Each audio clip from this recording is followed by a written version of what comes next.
serve for you in real fight, in real self-defense. That's why, for example, we don't have points for reverse mount. Because like, let's imagine, if it's real fight, somebody at the floor, and you like go to reverse mount, how you will self-defense in this case? So it's like, it's opposite of self-defense. It's not that will happen in real fight. That's why in IBJJF don't have points for this position. And second one, harmonious method, it means like, in any jiu-jitsu school, people teach you how to, in according with IBJJF rules. It means like, it's not like in gym we train like one way, in competition we fight another way. So in any jiu-jitsu school, we have same flow, like same progression, like in IBJJF rules. And last of this progression, it means like the main goal of the fight is always submission. So that's why we have like, we start standing, I do take down. I came a little bit closer to submission, so I get 2 points. Then second, I pass guard, so I'm a little bit more close to submission, so I get more points. Then I go to mount. I'm already even more close to submission, that's why I get more points. That's the idea why we have like 2 for takedown, 3 for guard pass, 4 for mount or back take, because then closer we to submission, then more points we get. Okay? Harmony, the teaching method for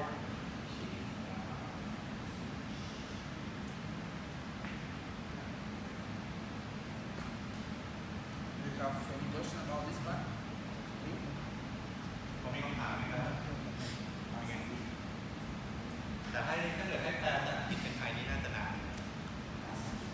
Welcome to This video is about how we come into fight. the IBJJF tutorials. In this video, we'll be discussing rendering a decision. Match decisions shall be issued in the following forms: submission, stoppage, disqualification, loss of consciousness, score, referee decision, random pit. Okay, let's talk about how fighting in IBJJF will be finished. First one, as we call it, submission. We have submission hold and you open you up. So we fight by submission. Stoppage. It means like, for example, you hit occasionally your opponent by his eyebrow, he starts bleeding and he can't stop, he can't continue the fight. So you have to stop this fight because it's like impossible to fight like this. Disqualification, when it was like some illegal movement, we will talk about it after. Loss of you understand? So it means like when, for example, somebody pass out or can't continue the fight. For example, you apply some submission and other people stay, your opponent sticks. So he didn't tap, but he sticks, he can't continue the fight. Score, we will talk about later. I think everyone knows score. Referee decision, when it's draw, so referee have to analyze the fight, who was like closer than opponent to was had no progression in the fight. You choose who won the fight. And random pick is like, it's really a rare case. For example, when it's final, both person can't continue the fight. For example, if they was fighting, hit hand one to each other, both was like can't continue the fight. But it should be like this. We should have decision who will go forward, who will be a champion. In this case, we just random person. Submission. When an athlete taps twice with his or her hand. When the athlete taps the ground twice with his or her foot. When the athlete verbally withdraws, requesting the match be stopped. When the athlete screams or emits noise expressing pain while trapped in a submission hold. Okay, let's talk a little bit more about submission. So, first case, you know, like when you tap the opponent on the floor, so that is pretty clear. Second one, yeah, it's same thing, like when you opponent taps the floor. Third one, if we'll say something like tap tap, you know, everyone know how it happens. And if athlete screams when you have submission hold. I want to go into more about these topics because sometimes some people think that any scream during the fight, it means like you give up, but it's not like this. Maybe you try to sweep someone and you just make like a scream of you because you like make force, or maybe in some case you're trying to pass it up and you feel hurt at your knee and you say, stop, and in this case it doesn't mean the end of the fight because you injured yourself without any submission hold.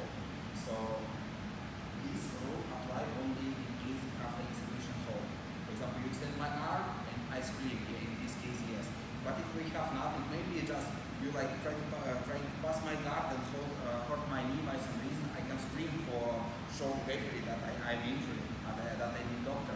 But in this case, it doesn't mean that fight will be stopped because we didn't have any submission hold. Is it clear? I have to guess. When people try to pass the guard, Yeah. that guy basically that hurt his knee Yeah. before, Yeah. and somehow he said the guy's screaming, Yeah. and referee stopped. Yeah. So what is your decision on this one? Like stop and then ask them to resume? No. What should you do? First, you have to call the doctor. First of all, you call the doctor, and then you should. It depends. Like I had some case, one case short time ago. There was something like this. Guy was passing the gun.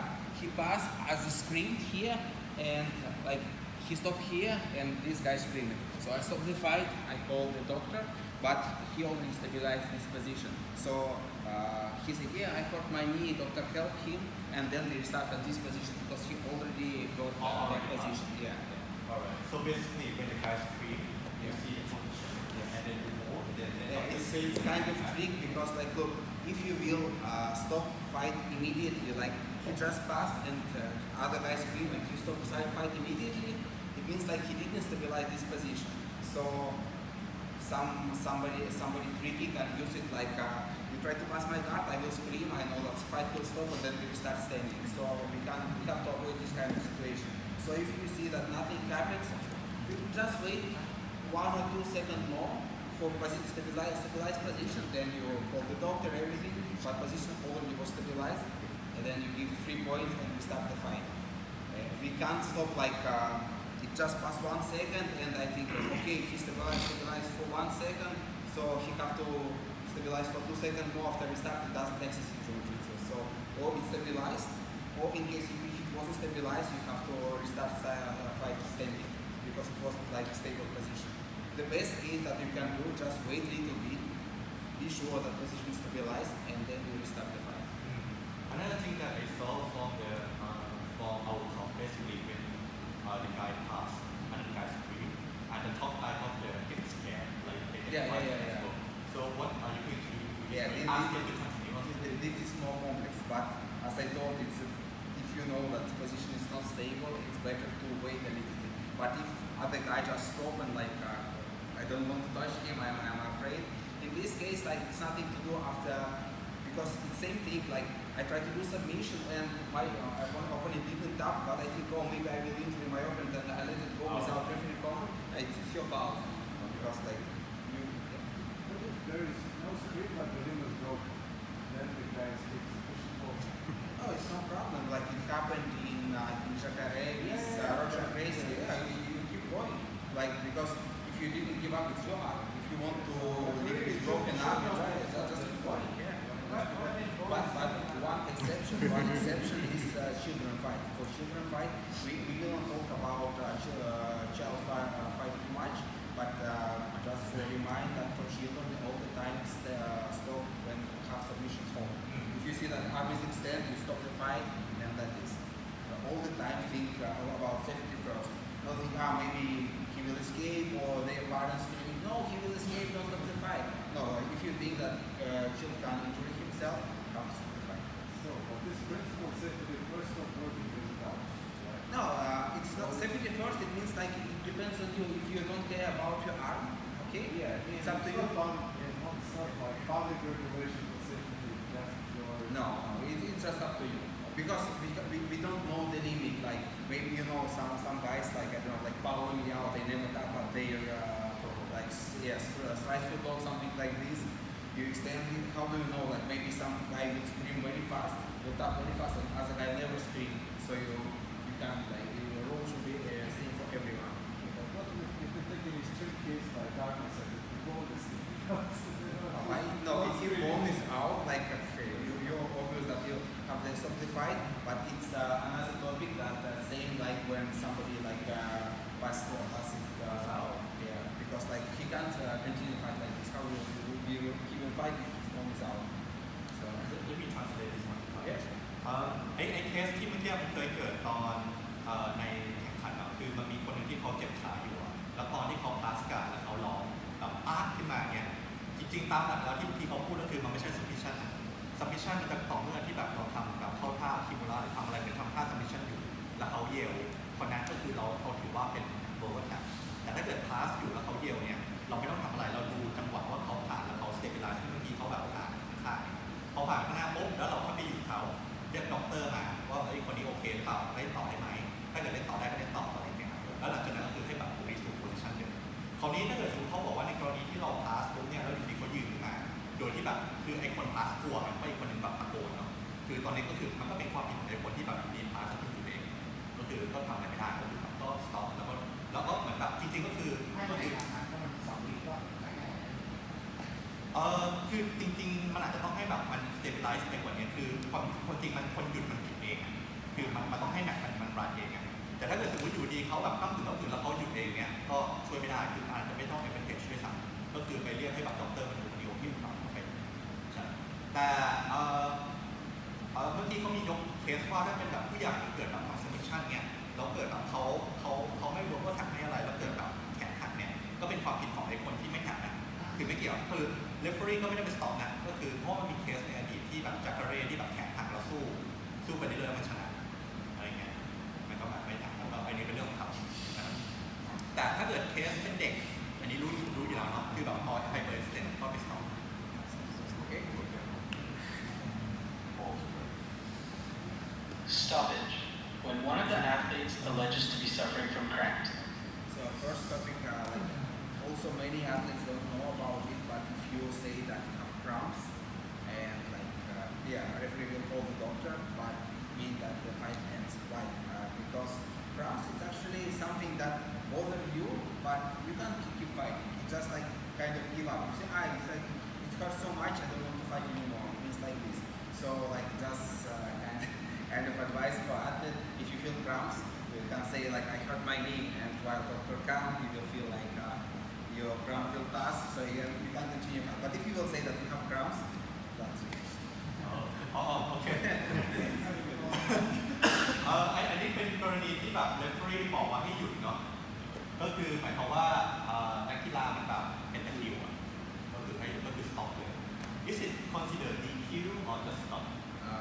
It's just like a stoppage. It's like he can't continue the fight. Same thing like any other fight. โอเคก็คือก็อาจจะมีสิทธิ์ที่ว่าคนนี้ไม่สามารถแข่งต่อได้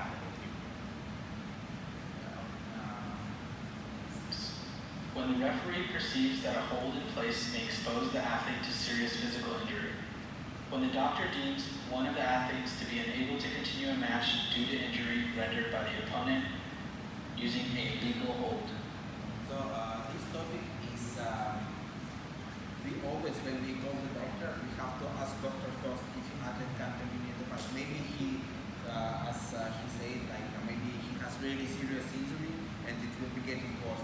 And we also always have to ask doctor if this athlete can still fight it. Because if doctor say that no, he can fight, it's stop. Same like in MMA, you know, the doctor comes, even if athlete want to continue, if doctor say no, it's like it's not good for your health, it's stop. Same thing here. If doctor say that athlete can still fight, it's stop. อันนี้เป็นเคสที่ว่าคือในกรณีที่แบบเราขอdecision จากคนที่เป็นหมอแล้วคุณหมอเขาบอกว่าคุณสู้ต่อไม่ได้ก็คือสู้ต่อไม่ได้ใช่อันนี้คือตามหมอนะคือไม่ได้ตามนักกีฬาหมอได้แต่หมอบอกไม่ได้คือตาม So if you stop fighting by any medical reason and you call doctor to the mat, it's always good to ask doctor if he can keep fighting. He said yes, okay. Then you ask athlete because sometimes maybe you say it's okay, it's not so bad, but it's always good to ask athlete, do you want to continue? If he said yes and doctor not against that, so you can just like restart the fight. ก็ที่เมื่อกี้บอกไปก็คือถ้าเกิดหมอบอกได้แล้วนักกีฬาบอกได้ได้ When an athlete presents bleeding that cannot be contained after being treated by the doctor on 2 occasions, to which each athlete has the right for each injury and should be provided upon the referee's request. So if some athlete is bleeding and if he already took 2 medical, if doctor attended him 2 times and he can't stop bleeding, doctor can't stop his bleeding, so it means that he will fight as well. When an athlete points or loses control of basic bodily functions with involuntary urination and bowel incontinence. So sometimes it happens like when somebody's really tired, he vomits, and even if it's just like few seconds less. Last day I was refereeing AGP Worlds, AGP World Pro, and it was one fight. It was like the guy was winning, and maybe it was like about 3 or 4 seconds left, and he vomited. And he was winning, and he had nothing to do. Him is nothing to do because like he was fighting, he vomited, and even he was winning the fight, he was disqualified. Oh, I think this one is different to ADCC. I saw a guy one match that the guy walked in and see he's still allowed. In ADCC rules, you have just like 2 minutes for any kind of thing. Anything that happened with you, I don't know, you broke your arm, you're bleeding, you vomit. If you can recover in 2 minutes, it's okay, you can back. Oh. If you can't recover, that is. But maybe they say it's not. Oh, I AGP, didn't hear. AGP same thing. What's that? AGP same thing. If you like vomited, that's it. อันนี้คือในกรณีที่เราอ้วกอะคือถ้าเกิดเราเป็นIBJJF หรือ AJP เนาะคือไม่ได้เลยก็คือเตะไปเลยครับแต่ถ้าเกิดเป็น ADCC อ่ะคือallow ให้ recover 2 นาทีต่อให้แขนหักหน้าแตกเลือดอะไร2 นาทีเราค่อยกลับเข้ามา กลับได้ก่อน ใช่อันนี้คือ ADCC แต่ตอนเทรน ADCC ก็มีคนพูด Disqualification. When one or both athletes commits a foul addressed in Article 6, We'll talk about disqualification a little bit later. There's like few kind of disqualification because if it's technical thing, for example, if you do knee ripping, it's no problem. It's one thing, you just disqualify it and that's all. But if it's like was something about that behavior, you hit another, you hit referee, you like do something like this. So I don't know here in Thailand because like in IBJJF normally we have 2 events at the same time, like gi and no gi, and also it's like normal category and absolute. If I'm at my first fight in gi, did something wrong and I was disqualified by because of my behavior, what will happen? You will not be able to compete any match in this competition. So if you were subscribed in no gi, you also can fight in no gi. If you were subscribed to open class, you will fight in open class. And you, even if it, for example, happened in the final, you will not be able to, like you were disqualified, you go to 2nd place, but you even will not go to the podium and you even will not got your medal. So just like go away from there. Some of you. Huh? He's like walking around. But we will talk about it more later. the referee shall apply the penalties addressed in Article 7. Loss of consciousness. The athlete shall be declared to have lost the match upon losing consciousness due to a legal hold applied by the opponent or due to an accident not stemming from an illegal maneuver by the opponent. Note, athletes who lose consciousness because of head trauma should not be allowed to compete again in the same tournament and should be directed to undergo treatment from a medical physician. I think that's what we was told. If somebody, for example, sleeping in submission, so I think he was fine. The athlete with the most points shall be declared winner. It's a scoreboard in the IBJJF. I think that the AGP or any other federation is more or less like this. So as you can see, is a point score. So first of all, we look at the points. So it could be like, for example, 15 advantage, but it's just 2 points here, so it doesn't matter how many advantage we have. So the winner will be declared by small points. Winner when the match has reached regulation time or in the event of the match being stopped due to both athletes suffering injuries, regardless of the number of advantages the opponent might have on the scoreboard. When there is a draw in the number of points, the athlete with the most advantage points shall be declared the winner. So in case it's draw its points, we will declare a user by advantage. Winner. When there is a draw in the number of points and advantage points, the athlete with the least penalty points counted against him or her shall. So in case if it's draw in points or advantage, the winner will be declared who has less penalties. อันนี้ก็ตามปกติเนาะ point advantage แล้วก็ penalty คือถ้าเกิด point เยอะก็คือดู point ก่อนแล้วก็ดู advantage แล้วถ้าเกิดมันสูงเท่าก็คือดูมันอยู่ใน penalty ใครมากสุดคนนั้นก็คือแพ้ Just for remind you that for other categories we have only 4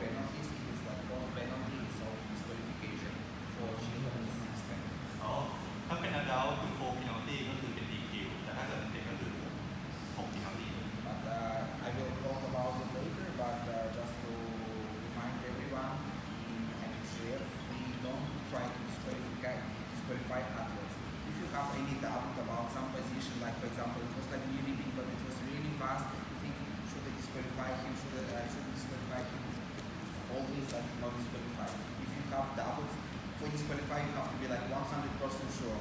For example, if it's like knee ripping, sometimes you see like it's knee ripping and then just maybe try to kind of like do like unzoom, like do step backward, yeah, it's knee ripping for sure, so then you stop the fight. In case if you're not sure if it was really fast, just keep it going, just because we don't try to penalize our athletes. It's like sometimes people think like our referee trying to find something wrong for get a penalty. No, we have to do opposite things. We don't want to get penalty. We don't want to disqualify an athlete. We just want to keep going. ครับ เด็กถ้าเป็นหน้าที่แล้วไปที่ให้เพราะถ้าเป็นผู้ใหญ่หน้าที่ที่หนึ่งนี่แหละที่สองเราไม่เก่งหน้าที่ที่สามคอยเลยแล้วสิบแค่หน้าที่ For ให้ยังไง him, right? ไว้ So he asked about like how we deal with this, like if it's 1 penalty, 2 penalty, 3 penalty, right? Yeah, and then when he mentioned if like two penalty Yeah. equal to one penalty, Yeah. he mentioned that two penalty can be right or if like Yeah, one yeah. So penalty can be one it penalty. works like this. Like first penalty is nothing. I give penalty to fight and it's nothing for other one. Second one, I do second penalty, advantage to other athlete. Third penalty, I do penalty 2 points for other athlete. In case of children category, all second penalty will be like penalty and 2 points, 2 points, 2 points. All the time, like I do penalty, like for example, fifth penalty, I do penalty 2 points for other one. Oh, for children. Yeah. Starting from the first one. Huh? Starting from the first. No. First one is nothing for everyone.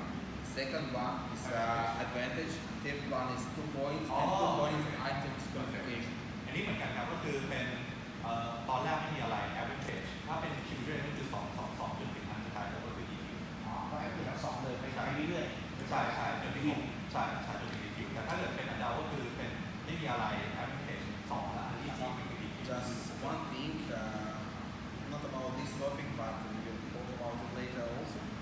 I just want to remind you, especially for referees, when we sometimes do penalty and points at the same time, it's good to keep like look. If I do like this penalty and make 2 points after. Maybe some people don't understand like 2 points of what, why like this, and even who work at the table, they think like, oh, what happened, like why 2 points?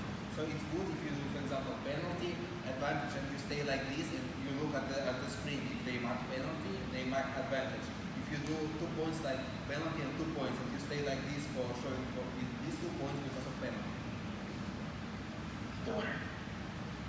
If at the end of the match both athletes have the same number of points, advantage points, and penalties, it is the duty of the referee or referees, when there are 3 referees overseeing a match, to declare a winner. So if it's like draw by points, by advantage, by penalties, it will be decision. And I think like many of you want to know how referee choose who will win fight 1 or other fight.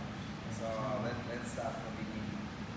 When you referee the fight, you all the time have to watch at the both athletes. Not like because sometimes it happens like this. One athlete was winning like 2-0 whole time, and you say, I think he will win. And it's like 15 seconds less, other person get 2 points, and now it's draw, and you will have to make decision. But you didn't think like who was more efficient in the fight, and you will try to decide who was winning last 15 seconds. It's not good. It's better all the time you look at the fight like a draw. Like what I will do if this fight will finish as a draw. In this case, you will always have decision. If it was like something by score, it's easy, okay. But in case if it was draw at the end, you will always have decision. What you have to pay attention to. For example, some people think like it's always like who is on the top should win this fight, or other person think who will guard have to win the fight, but it doesn't work like this. As we told at the beginning, what's important is progression in fight, and we always look who was looking for progression. If I am in guard and I'm trying to pass all the time, it means that I'm looking for progression. If in the same time one person just try to hold him and do nothing, not trying to sweep, it means it's very clear for me, for example, that top person is weak. Same thing, like if guard player try to sweep all the time and other one just falling, just trying to keep balance for not be swept, it means that the bottom person weak. And another thing,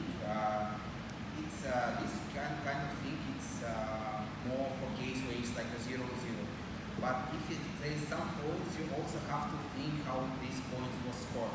For example, if we have like 0-0 and two advantage for both athletes, but like maybe one athlete got advantage for double pull and second one, I don't know, for sweep, and other one was like really tight guillotine and then really tight kimura and almost finished.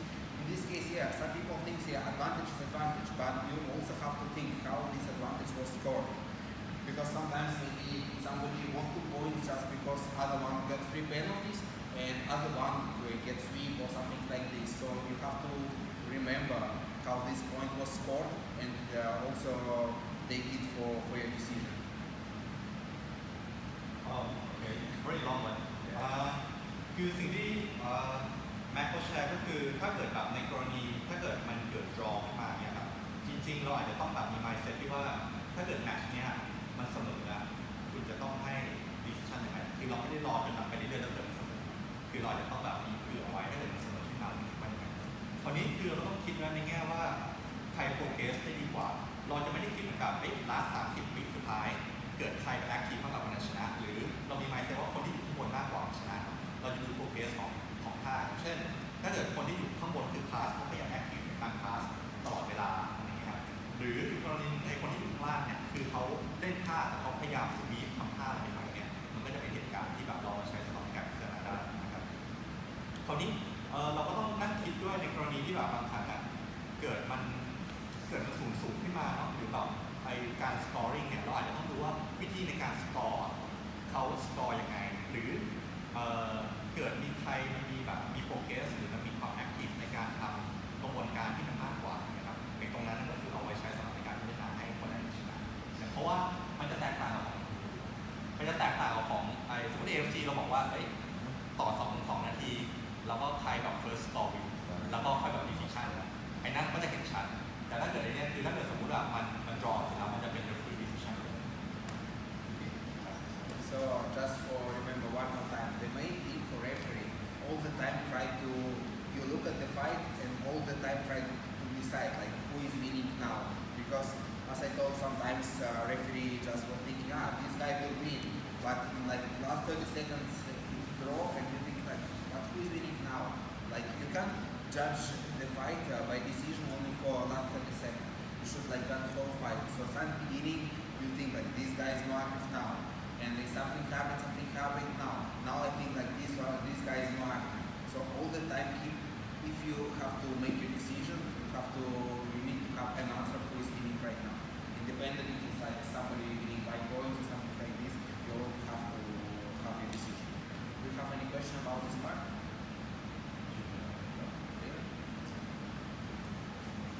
To determine the winner, the referee should take note of which athlete displayed greater offense during the match and came closest to achieving possible point or submission scoring positions. As was told in the video now, we always looking who was closer to the main goal of the fight. The main goal of the fight is submission. Who was more closer to submission, he's in most of the case he's winning. Because sometimes, for example, if one guy was attacking like 9 minutes and at the last 15 seconds he go to guillotine show, like other guy like guillotine on him and he didn't tap. In this case it wasn't like if he didn't have advantage, if he finished like draw. Anyway, other guy did more during the whole fight. So even if other guy applied guillotine, it's like who was more active during the whole fight. So Matthew said that if the other guy like try to like submission, but if the guy is like more aggression, like try to progress like into the better position, is the guy no like it or everything about volume. Okay, you know, like for example, if one guy was trying the whole fight trying to pass and then the last few seconds he go to get some like submission hold. So it doesn't mean like other one gets submission hold, but like the rest of the fight he was like suffering there. So who will attack more? He will be who is more active. อันนี้เขาพูดถึงว่าในกรณีที่แบบมันเกิดมัน draw ขึ้นมาเนี่ยครับคือเขาให้ดูว่าทั้งแมตช์จะออกมาเป็นยังไงไม่ใช่แบบอีกคนนึงเขาอยู่ดีพยายามจะทำ submission last minute อะไรพวกเนี้ยครับแต่อันนั้นก็คือมันอาจจะไม่ได้ผลนะเพราะว่าผ่านมาแบบ9 นาที 10 นาทีที่แบบเล่นในจากเบลแมตช์อีกคนนึงแบบแอคทีฟมากกว่าอีกคนนึงก็ชนะ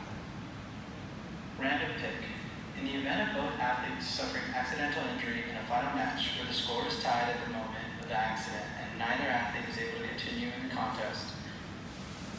That was talking about Welcome to IBJJF tutorials. This video will be discussing referee gestures. Referees will use an array of gestures and verbal commands to communicate with the athletes and table officials during the match. Here they are according to match circumstances. before I start this video, I just want to talk a little bit about uniform. In AFG, we use like black pants and t-shirt that provided by AFG. But what's more important that we have this for show points for one side, and also we have to use watch for every competition. We have to use watch. Why we use watch? We don't. Some people think like maybe I look at my watch for storing or other kind of things. No, watch is part of uniform for mark the double pull gesture. So if it's double pull happen, you make like this. You don't like watch at what time is it. You just like show everyone that you decided that it was double pull, and people know now it's double pull. Who will stand up first, he will get advantage. So for any case when you need to mark the time, for example, if you think this guy is stalling, I want to like mark, for example, 20 seconds for get penalty to him. You all the time watch at the screen because the screen has timer, and you all the time look at, for example, it's 3 minutes less, at 2 minutes and 40 seconds, I will penalize him if he will not do anything. So we never watch like this because if you want to check your time during the fight, you do the rest like this. Somebody outside may think that it's like it's double pull, and maybe it's like nothing that looks like double pull, and you look like this. People think like why he showed that it was double pull, but it's nothing there. So just don't do this movement if it's not double pull. And we use watch only for this case. Only one case when we measure time at our watch, when we ask athletes to fix their belt or their pants. They have 20 seconds for fix belt, 20 seconds for fix pants. Or I say, for example, here like fix your gear, and he starts fix gear. And in this case, I look, and because timer stopped, in this case it was 5 is stopped, and then I mark 20 seconds here at my watch. In other case, during the fight, I don't look to my watch like this. Yeah, sure. อันนี้คือเขาบอกในกรณีที่มีนาฬิกาคือนาฬิกาเนี่ยเอาไว้สำหรับนับดูว่าแบบระยะเวลาคือเหมือนเขาบอกว่าของเคสหลักๆถ้าเกิดในของ IBJJF ก็คือในกรณีแรกที่ปรับดับเบิลกลางตัวแล้วเขามาทางเพื่อจะดูว่าใครจะแบบยืนขึ้นมาก่อนคนนั้นแบบได้แต้มนะครับเพราะว่าถ้าเกิดสมมติแบบเราดูอย่างนี้ตลอดเวลาเนี่ยคือถ้าเกิดคนเขาดูแบบกติกาของ IBJJF เขาอาจจะงงว่าเฮ้ยทำไมอยู่ดีมาทางในการมาทำด้วยนะครับอีกอันนึงก็คือตอนที่ fixing กีของตัวเอง fixing bell ให้ได้20 วิ That's one thing for it's more for athletes. Like if you did double pull and you want to be sure that it's double pull, you have to like, for example, stand up for get your advantage. You have to look at the referee. If you look at his watch, it means it's double pull now. If he didn't look at his watch, it means that it's like a knockout situation. Because sometimes like you sit and then your opponent sit as well, and then you stand up and your opponent will you will win 2 points because like it wasn't double pull. It was considered like a sweep. So, but we will talk about it later. Just like for athletes, just if you want to be sure, if a referee will look at his watch, it means it's double. Let's talk about gestures. Gesture 1 summons the athletes to the mat area. So first one, we call athletes like this, stand arms, or like this. And one more thing that don't have in these schools, but I think it's very important for all referees. Like in IBJJF, maybe not many people know that there's always one color of gi at one side and other color of gi at the other side, and it will help you a lot during the referee. Why? Because sometimes like there's 2 athletes, and for example one swim, other one, and you were thinking like who is at this side? Like I have to like leave this hand or this one, and you get messed. And in IBJJF it works like this. Blue gi is always at the right side. If it, for example, blue gi and white gi, blue gi at the right side, white gi at the left side. If it's blue and black gi, blue gi at the right side, black gi at the left side. If there is no blue gi, just dark gi at the right side, black gi at the right side, white gi at the left fight and you see like black gi just did take down and your his opponent with white gi, it means that you have to leave this hand. So and you have to check it before the fight, because if you like look at the athletes and like white gi stay at this side, blue gi stay at the other side, and you call them, and maybe it will confuse you during the fight, because you know that blue gi should be at this side, you raise this hand, but you want to give points to other side. So it's like very important, just remember this kind of thing, and that's why you can see in many like in, for example, a BJJF competition, referee before the fight say like you go to that side or talk to the table, like switch athletes like from one side to the other one, because you have to like follow this rule all the time. It's easy when it's like two person in the same color of gi, like two black gi, one use like color belt, color belt. In this case, it's easy, yeah. But in some case, like if it's like white gi and blue gi, you have to know all the time like which hand you have to rise for mark points. Alright, so when you say right side means that you look to the referee table, right? These two athletes, like one athlete to other athlete, this one always be white, this will be blue. And the referee table is there. Yeah, not referee, it's not it's a table. Yeah, there is an answer because sometimes like when you call athlete and referee table like that. No, but athletes will come from the from the side from athletes come. Oh, so it doesn't matter. So basically, if athletes coming that way. Dark gi should be always at your right side. Like white gi should be at the left side. It doesn't matter like which side they come. You have to like if dark gi do something, do any points, you will mark at this here. It's like you see it's something like dark. This one is clear. And for example, white gi, you will always mark at this here. The reason I ask is because let's say that the athlete coming that way and the referee table on this way, right? So when you raise hand, you have to turn to this guy before raising hand. So it means that the right side will be the darker color. All the time, color gi always at the right side of you. For example, you're playing the ring. Dark gi here, white gi here. When you look like this, you want to do ring for other side, you just hold there. And one thing, because you always IBJJF always use smooth top, right? No, IBJJF doesn't. Or do you use smooth top? No, we have Alright, so if they have their own program, which darker key will be at the top? Which one? I'm not sure about the smooth comp. I'm not sure how. What about the IBJJF? IBJJF, as we saw at the screen, is like one blue, top is blue and bottom is white. So you always see blue and white, but in some case blue means black. Okay. It's like there's no blue gi, black gi will be like color. On the top. Colorful and white. And other thing, like when we're talking about summoning and athletes, one more important thing, I don't know how here in Thailand, but the IBJJF is really strict about it, that you have your uniform should be like perfect. If it's like any small hole, you have to send to change it. Because in IBJJF, even before you go to the concentration area, there's somebody who check your gi. But we will talk about it now. But I think for Thailand, it's not so strict. But at the same time, you don't let to fight someone who has like any advantage or any advantage. If, for example, I will fight and I have like a big patch here at my elbow, it means what? When other guy will try to catch my elbow, it's hard to make a grip. Or I have like very short sleeve, it means like I will have advantage because of my grip. If it's like I think in Thailand, if it's like a small hole here or the belt, it's no problem. But it's something that gives advantage. So you open, for example, belt. Maybe my belt and two sides of my belt is very short. It's impossible to make a grip. So it means that you have to simply change it. Something that can get advantage to one of an athlete should be changed. And it's also referee duty. The referee have to decide it. If you see something wrong, go there and change it. And one more important thing, that we always have to check the name of the athletes. When we call athletes, and athletes here near you, but you always ask, like not, for example, are you Alex? Or are you here? Something like this. You ask, what is your name?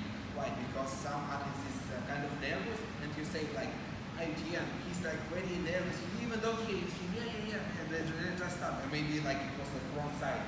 So all the time say, what is your name? What is your name? Okay, he said, Alex TM, okay, right. Just like this. Okay. อันนี้เขาน่าจะเหมือนกับ JJ อยู่ช่วงทั่วไปใช่ไหมเรียกมาแล้วก็ฝั่งที่เป็นชันเดอร์คือทางฝั่งขวาตลอดอย่างเงี้ยแล้วเขาก็พูดถึงเรื่องว่าสมมติเราต้องเช็คชื่ออะไรตลอดเวลาเนี่ยแทนที่จะถามว่าแทนที่จะเรียกชื่อเขาไปเลยเราก็เรียกว่าเราก็ถามว่า what's your name คุณชื่ออะไรประมาณนี้ครับเพราะว่าในกรณีการเนี่ยเขาอาจจะเนอร์เวสแล้วก็เกิดเหตุถ้าเกิดสมมติเราบอกว่าเรียกไปที่โชคเขาอาจใช่เนี่ยเขาอาจจะกำลังเนอร์เวสอยู่เนี่ยก็จะได้ตอนที่เป็นชื่อเลยมันก็จะรู้ว่า Okay. Have any question about it? No?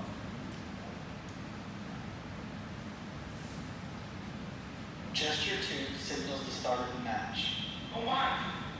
So for start of the fight in IBJJF, independent of which kind of sport you fight, for example, the World Championship in one week in Japan, we always use Pakistan. So in this case, we fight the punch. But for Thailand, I think it's okay. You can use like more international things like fight and stop. I think it's okay here, right? And all common. So, for example, when we stop the fight, in Portuguese we say paro, but in Thailand you can say also stop. It's no problem. Also, just one more thing about the start of the fight. For example, personally, before the fight, I want to look at one at the other for be sure that they are ready. Maybe somebody just looking at the other side and the other athlete is ready and you're like, come back. And the other one just stay at his back and he will get a takedown or something like this. So it's always good like you look at that. One athlete is ready, other athlete, and then you start the fight for be sure that both athletes are ready. I was talking that I like to, before start the fight, I like to look at the both athletes that they are ready. Because somebody maybe look at the other side and just like start. And maybe he wasn't ready, but just looking at me at his opening his now also and start. อันนี้ก็ทั่วไปครับก็คือดูว่าฝั่งนักกีฬาพร้อมการเล่นหรือเปล่าคือมองทั้งสองฝั่งไม่ใช่แบบเรามองฝั่งหนึ่งแล้วหรือมองอย่างนี้เราบอกฝ่ายพร้อมกันไม่ได้ Same thing for the any stoppage that you have. Maybe it's like you stop near the end of the mat and you won't bring them to the middle. When you brought him to the middle, personally, I always like to ask like these two athletes, ask, you ready? You ready? Fight. Only like this, because sometimes maybe other opponent not expect that he will fight right now and he got swept or any submission, this kind of thing. It's just better to be sure that everyone is ready and then we start. อันนี้ทั่วไปมันก็คือตอนที่เหมือนแบบเราสต็อกแล้วก็ดึงเขามาทุกนัดแต่งเนี่ยเราก็ถามว่าคนนี้พร้อมไหมคนนี้พร้อมไหมก่อนที่เราบอกเอาไฟไม่งั้นเดี๋ยวเกิดเขาอาจจะไม่ได้คิดว่ามันจะต้องไฟอะไร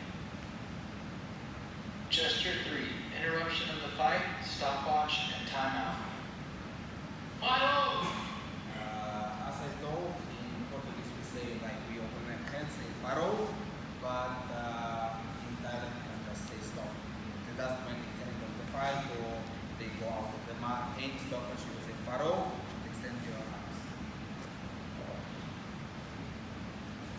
Gesture 4 serious fall 1. In English, foul. In Portuguese we say foul, foul. But in English we say foul.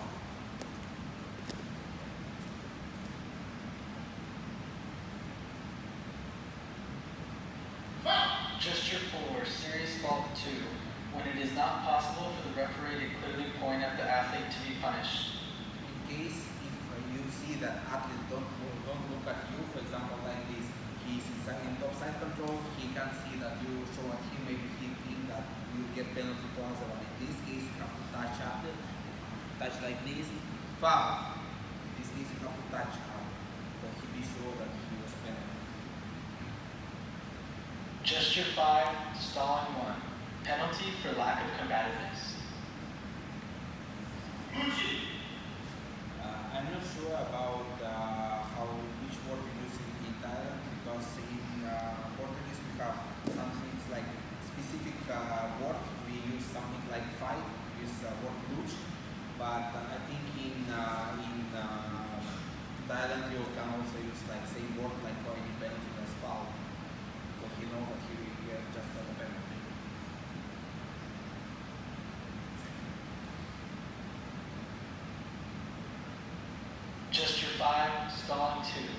Penalty for lack of combativeness when it is not possible for the referee to clearly point at the athlete to be punished.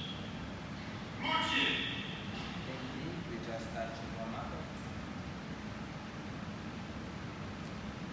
I think you don't do free referee here, right? Fight of free referees at the same time. No, I'll accept the back there, but there will be one to reference. Gesture 5, stalling 3. Corner referee's gesture for both athletes stalling. So in case if there is three referees, one referees, for example, it's like one on one side, the other one on the other side. Two both referees in that stalling have to stand up and make just like this, mean like both athletes are stalling.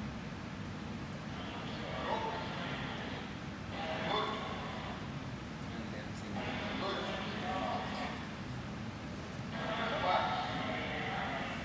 Gesture 5, stalling 4. Corner referee's gesture for one of the athletes stalling. Just like one referee stalling, you stand up, show like this, and then show which one you are referee, which one are you to referee. So if one guy, if one referee stand up, the other guy stand. No, it's not. It's like because like middle referee don't do anything. It means that he thinks everything okay. Other referee see, it means that he also thinks that everything is okay, and other one stand up. So I think he's like stalling, but it's like 2 against 1 because the central referee is doing. But this three referees only for back there, right? No, it's in IBJJF we use 3 referees, not even for any black belt fight, because right now it's like it's a little bit different, and I think it's only for IBJJF because now we start to do like a video referee. It's absolutely different, and I think it's even more common here. But we still have for some fights 3 referees, but normally it's for example for very important fight, for some finals, and maybe you just know that it's 2 really good guys, and they will move a lot, they will jump a lot, and it will be hard for one referee to hold this fight. So in this case, we put 3 referees. คือไอ้3 เรฟมันไม่จำเป็นจะต้องแบบเป็นตักเบลอย่างเดียวที่อยู่กับเราตัดสินใจด้วยอะไรเงี้ยแล้วก็อาจจะเป็นแมตช์สำคัญแมตช์ใหญ่หรือแบบเก่งอะไรเงี้ยเราก็แบบให้ใส่เป็นเรฟเฟอร์3 คน But you mentioned that they use replay. They use all the time. Yeah, like I said, it's like a big topic. Yeah, now how it works, just for if you're curious. Now all referees has radio. We all have radio, and in case if I have any, normally you do you referee fight as usual, but you have any doubt about some movement, for example, if it was double pull, if it was advantage, but you was not sure, you just want to be sure. In this case, you use radio and ask, like for example, I'm working at area 5. Said area 5, can you check for me if there was advantage for gut pass? And then in the real, I don't know the fight. In real time, they will check because we have replay. They check and then they tell me like, yeah, it was like an advantage, and I did not get this advantage. In this case, I do like this. I show that I got some comment by radio and then give them advantage. And yeah, it was like this. แต่เราไม่ได้ใช้หูฟังที่ใช่ไหมครับเราไม่เคยใช้หูฟังที่ที่ใช้เขาแสดงว่าก็คือคุยกันอยู่ระดับ Now we have scientists here. We have video from all the chef championship, all the chef champions now have video. For JJ, we have some they are using the same so we use it. But the difference between AGP and IBJJF, that IBJJF we don't want to stop the fight because sometimes at AGP it happened in February in one championship at one AGP tournament in Brazil. There was some complex situation and the referee stopped the fight, and it took about 20 minutes for my decision what happened. And just imagine you were fighting like 2 minutes and then you see 20 minutes before like decision, they made decision and then you restart the fight. So IBJJF don't want to keep the color of the fight whole fight. So that's why we don't, IBJJF, even referee can ask for VAR. I can stop the fight and show like this, it means that I want that they will check for me something. But in IBJJF, no, I just just like send command, like can you check for me for double pull, and then just keep going. Gesture 5, stalling 5. When a double guard pull occurs, the referee will look at the watch. That was talking about if the referee see, if two athletes see, you raise your hand, it means that it's double pull. Gesture 5, stalling 6. Double pull gesture with 3 referees. When the corner referees disagree with the double pull guard, they will stand up and wave the hand representing the athlete that pulled guard after. This one is a little bit complex, like when it was double pull, we see 3 referee fight. If central referee show like, I think it's double pull, but both referees not agree, they stand up and they show like, and they will use the hand that they thought that this athlete didn't pull guard. For example, in this case, they thought that white didn't pull guard, so if they will show like this, it means that this athlete didn't pull guard. But it happens like very rare.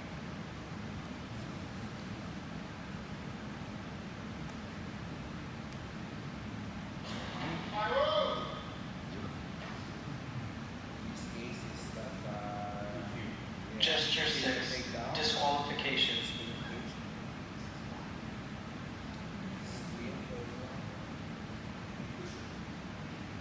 Gesture 6, DQ2, disqualification for severe fall when there are 3 referees. If the central referee, If it's like 3 referee fight, central referee don't start fight when even you see that something goes as disqualification, you don't stop the fight. You just show gesture like this, and you need that one of referees confirm it, one of side referees. he decides to disqualify an athlete, And they stand up, they confirm it, and you can stop the fight. due to a severe foul. He will make the gesture before stopping the fight. If at least one of the side referees repeats the gesture, the referee's decision is confirmed, and he or she is authorized to stop the fight. Gesture 6, DQ3, disqualification for 4th fall when there are 3 referees. If the referee decides to disqualify an athlete due to the accumulation of 4 penalties, the referee will make a serious penalty gesture before stopping the fight. More or less same thing, but if we had the previous case, it was like a scissors takedown. In this case, it was like a middle grip and inside pants. In this case, you do the same thing, like you show that it was illegal pants. If illegal grip, then if penalty, then you show disqualifications, and if one referee can feel, then you score.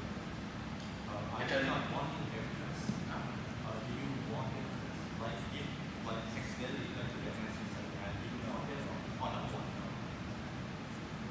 If one of the side referees repeats the gesture, the referee's decision is confirmed, and he or she is authorized to stop the fight.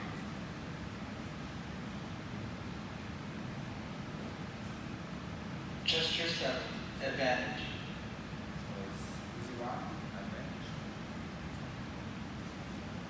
Gesture 8, 2 points, takedown sweep and knee on belly. Gesture 9, 3 points, guard pass. Gesture 10, 4 points, mount and back control. Gesture 11, point deduction. And if you cancel some goals, just like this. Gesture 12, announcement of match result. Then you are announcing the video price of the game.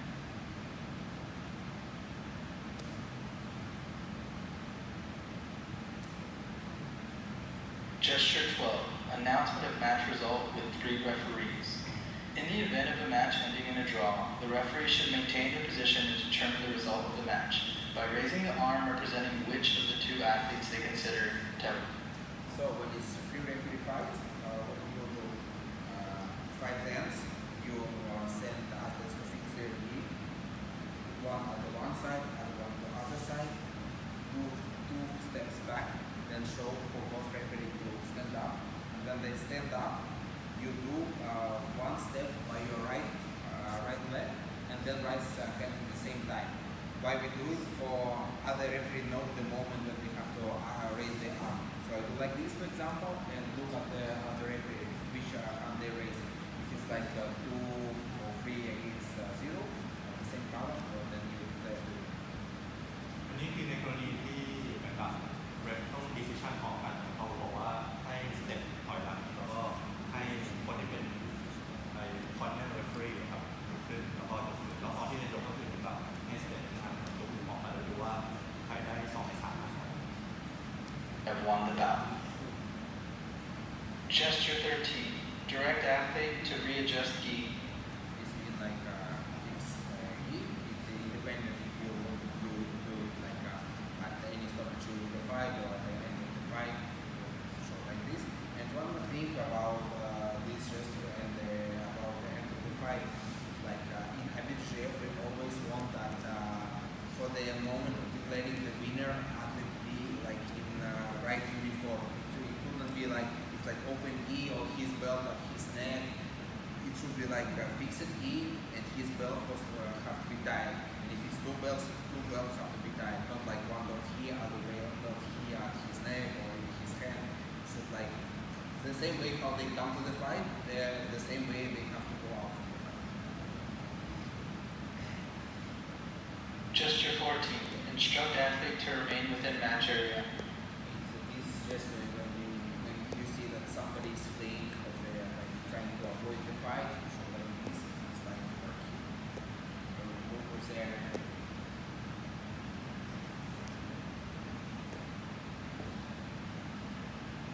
Gesture 15. Asking the athlete to stand up. In some situations, for example, you stop the fight and athletes think that they will restart from the bottom and athletes see, you don't say like stand up, you just like show him like this, like, stand up, or depending on which athlete you want to stand up. Same thing when you want to send somebody to guard, for example, you stop in the close guard and athlete think that maybe they will restart standing, but you should be restarting from the close guard to show this athlete go down. Gesture 16. Instruct athlete to return to ground in position appointed by referee.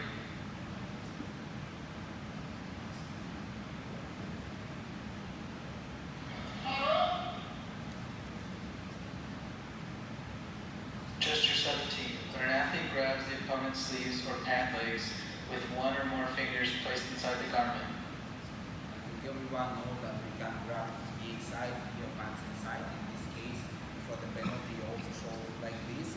Why we do it for show everyone why you give penalty to water.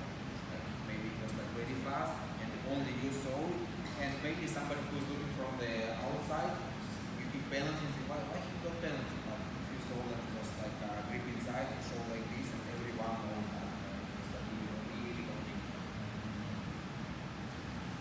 Gesture 18. When a change in point, advantage, or penalty count has been communicated to the central referee by the referees with access to video replay. That was I thought. If you change in points like because of video, you show like this, that you have comment by radio, and then you like show, for example, like this, 2 points. It's like 2 points. You have comment by video, then you have to have 2 points. If you have any Do you have any question about this part?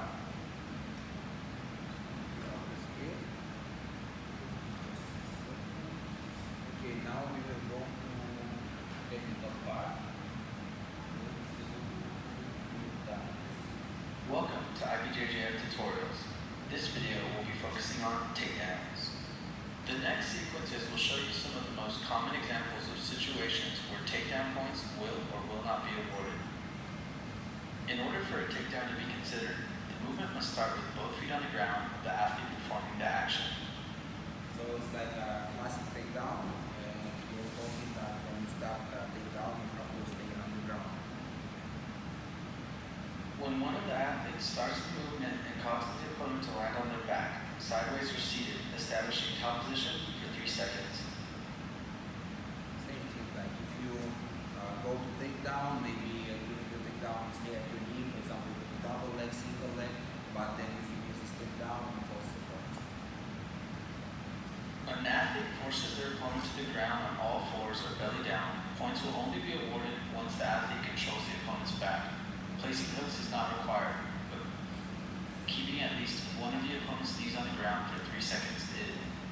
So about this situation, if I force my opponent to stay at the knee, I will get points only in case if I go to his back. If I cross his shoulder blade or control his back part of the body. You will see now opposite example when I force my opponent to the knee but stay in front of him. In this case, points will be allowed. Is not to be misinterpreted when an athlete initiates a takedown movement and the opponent defends by sprawling and controlling the back. This situation. It's a little bit different situation, like why in this case points will not be allowed, because I start to go to the double leg, for example, and my opponent gets sprawled and run to my back. Why in this case will not be allowed to point? Because I start the movement. If I start the takedown, in this case I will not be awarded even if I stay at my knee and my opponent run to my back. Looks same, but it's same like different. It is not considered a takedown and no points will be scored. If an athlete takes the opponent down in the safety area and stabilizes for 3 seconds, 2 points will be awarded and the fight will restart in the same position at the center of the mat. It's like a previous video, it just was like a normal takedown, but one thing is also more for referees. When you see that takedown was like close to like end of the mat, just keep it going. You see that one athlete on the floor, just wait for 3 seconds of stabilize. Because like for example, if you stop the fight immediately, how are you going to restart this fight? Because you can't restart at like 1 second of stabilization and 2 seconds left. Or you have to like just give advantage and start standing, or you have to give points and start on the floor. So always good, just wait for the when position stabilized, and only after that to stop the fight and then restart with the same position. So not if you see that it's takedown close to the mat area, don't stop the fight too fast. Wait for example, now it's 2 points. You stop the fight, mark 2 points, and then we start.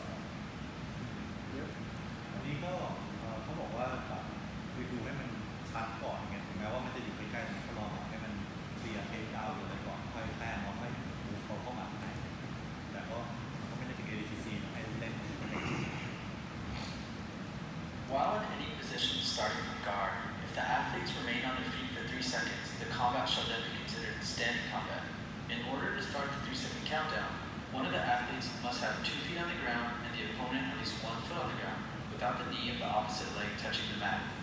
I think this one is a little bit complex because I guess many people understand this rule wrong. Why? I think many of you know this kind of thing, rule of 3 seconds. Between 3 seconds standing, it's now a standing fight that both athletes have right to take down. But it happens only in case if it's going from the sweep. If, for example, I go to side control and my opponent stands up, it immediately turns to standing fight. So you don't need to wait for 3 seconds. Only in case of the sweep. Clear? maybe best More. So, for example, we are here. I stay on the ground. I stand with his leg. Like 1, 2, 3. Now it's standing fight, and if he will take down. In this case, it's 2 points for him. But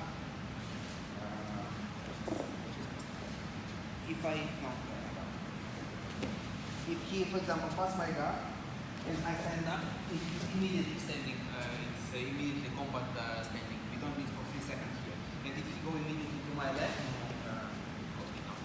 it's 2 points for him. We don't need to stay 3 seconds here. Only for situation of sweep. Or as a case, for example, he is here and he stand up. And I do take down from here. It's also, I don't need to wait 3 seconds there. It's immediately standing fight because it's not sweep situation. So it means if the guy tries to stand, did you get 2 points for that? So from the last position, did you get 2 points? Yeah. Or you get 2 points? Because it's immediately going to standing fight. Oh, okay. So no need to wait for 3 seconds. No. 3 seconds rule only for situation when I'm trying to sweep him. Like one more time, we are here, I go to like, I don't know, this shoulder leg, and this here, 1, 2, 3 here. I drop him, or if he drop me, 2 points for any athlete who did take down. But in case it is like side control and then we stand up, it's no 3 second rule. It's immediately going to standing up. อันนี้เขาพูดถึงแบบเทคดาวอะไรทั่วไปมันก็ไม่เกี่ยวกับ3 วิ3 วิมันไว้กับสิว่า ไม่งั้นถามนี่คือเขาเริ่มจากสวิตช์ ใช่ใช่ ถ้าเริ่มจากสวิตช์แล้วยืนขึ้นมา3 วิถ้าผมพุ่งลงไปผมได้2แต่ถ้าสวิตช์ขึ้นมาแล้วแบบเขาเคาน์เตอร์เลยเนี่ย สวิปอ๋อเฮ้ยหรอคือสวิปหมายความซิสเตอร์สวิปแล้วเขาขึ้นมาอย่างนี้ไม่ได้เลย example 2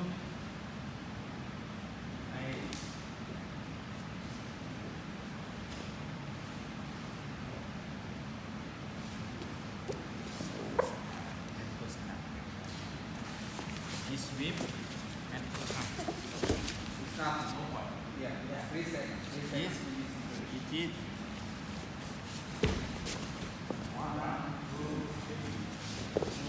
อ๋อถ้าเกิดสมมติต้องรอ3 วิก่อน ใช่ถ้าเขาเริ่มจากสวิตช์ไง อ๋อ แต่ถ้าเขาบอกว่าใช้คอนโซล Yeah. It's Stand get up.ผักออกมา Stand up. ยืน อ๋อเล่น And immediately, if you take down now, it's 2 points. Or if you drop him, it's also a point without waiting for 3 seconds. ถ้าของสวิปผม ถ้าเริ่มจากสวิตช์ต้อง3 วิ 3 seconds only for sweep situation. When you have guard situation. If you have guard, you have rules of 3 seconds. If you don't have guard, no 3 seconds. Just stand up and then pull it down first. Question to if we technical setup. This technical setup. 1, 2, 2 seconds, no. 3 seconds, yes. 2 seconds, no. No. I mean like if you do take down and go inside his side control. I mean for I know. Yeah, in this case, 3 points. It's got pass. In this case, yeah. I'm not sure if everybody understands. He was in guard. He stand up. So, but it's not considering standing fight here. So it means that he's guard player. And if he drop him and fall down to his side control, it means he passed his guard because he's still is guard player. Okay? Yeah. อันนี้มันในกรณีที่ว่าที่เขาได้3 แต้มที่มันไม่ได้2 แต้มเพราะว่ามันเหมือนกับฝั่งนู้นเขาพยายามจะสวีปจากการตามปกติพอจากการเราปุ๊บเนี่ยทางพี่ตอนเขาเคาน์เตอร์มันเลยเหมือนกลายเป็นว่ามันเป็นพาสซิ่งการเพราะว่ามันไม่ถึง3 วิใช่ไหมครับตอนใช่แต่ถ้าเกิดสมมติเกิน3 วิที่เราสวีปแล้วเราเทคดาวน์เขามันจะกลายเป็น 2 แต้ม ก็คือถ้ายืนเกิน3 วิก็คือต้องใช้ทุ่งแล้ว แล้วก็เป็นเทคดาวน์ใช่ Both athletes remain standing for less than 3 seconds, and the athlete on defense throws the opponent back to the ground. No points or advantage will be awarded. So just an example when Athlete on defense throws the opponent back to the ground. No if it's less than 3 seconds and you stand up from guard and you open the door back to the guard. points or advantage will be awarded. When the opponent has 1 knee or more on the ground, the athlete performing the takedown will only be awarded points as they're standing at the moment the takedown is carried out. So if I try to go to take down and I take one more knee, this is doesn't mean that it's standing combat, but it's neutral position and who is on the top, and if he do take down and make you get 2 points, even if I stay at one my knee. On the other hand, if the movement does not initiate from standing, it will not be considered a takedown and no points will be awarded. So Initiate from standing. in this example, you can see if I start trying to kind of, for example, I'm in turtle, I go to double, and I stand up and I drop my open, it's nothing because it was starting from the floor. It should be start from standing. อ๋ออันนี้เหมือนกับตอนที่เขาฟลิปอะครับมันถือว่าเขาเทคดาวน์ก็ถือไม่ได้มันต้องสตาร์ทของสแตนดาร์ดเขา But in this situation again, like need 3 seconds, On the- right? In this situation, if we start from the turtle into a single So leg, this thing, like if takedown started from the knee, doesn't matter. Like, if I start my takedown from knee, I can get point anyway. Maybe I drop your leg, I stand up here, I fight with you 10 seconds, then drop you, it's nothing because I start from my knee. On the other hand, if the movement does not initiate from standing, it will not be considered a takedown and no points will be awarded. No points will be awarded in situations where the opponent is taken down from their knees, whether initiated in the guard or any other ground fighting situation. This one is pretty complex and many people don't know how it works. It's really complex. So, we stay like this. I put one knee on the floor. As we talked before, he can't do takedown on me. Even if he just push me, it's 2 points to him. Because I stay at my knee and I come here from standing. But if I'm here, if I play guard, I stand up like this and he do the same thing, not because I come from the ground. It's a different, like same position, I'm here, but it's everything how I came to this position. If I was like this, I come here, he can do 2 points. If I'm here, I stand up like this, no points. All the difference. And you always have to check, like as referee, you have to understand, like, is it like athlete can get points or not can get points. It will be depend of how he comes to this position. อันนี้ได้อันนี้เหมือนกันไหม When the athlete uses a single or double leg takedown attempt, but the opponent successfully applies a counter takedown, only the athlete performing the counter will be awarded 2 points.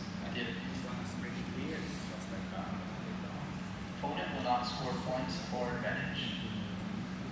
In a situation where the athlete initiates the takedown movement and the opponent tries to take their back in the process, but does not succeed, it will still count as a takedown and 1 advantage for the back control. It was more or less clear as well.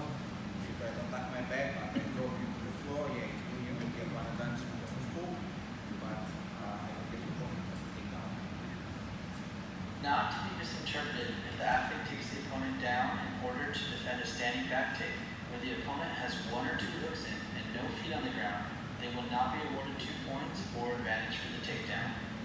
No feet on the ground, they will not be awarded back take. To be misinterpreted, if the athlete takes the opponent down in order to defend a standing back take, where the opponent has 1 or 2 hooks in and no feet on the ground, they will not be awarded 2 points or advantage for the takedown. So in this case, it's different. Like if I trying to defend myself, if I'm not trying to do takedown, if I'm trying to defend myself, I just like want to free myself and to fall down from my back. It's not a takedown. Just fall down from my back when you're striking my back. So that's it.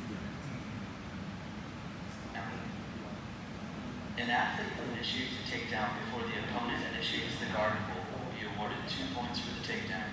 This one is pretty classic, and you can see it even in the high level when I try to pull guard and the other one catch his leg or do like kick at his leg.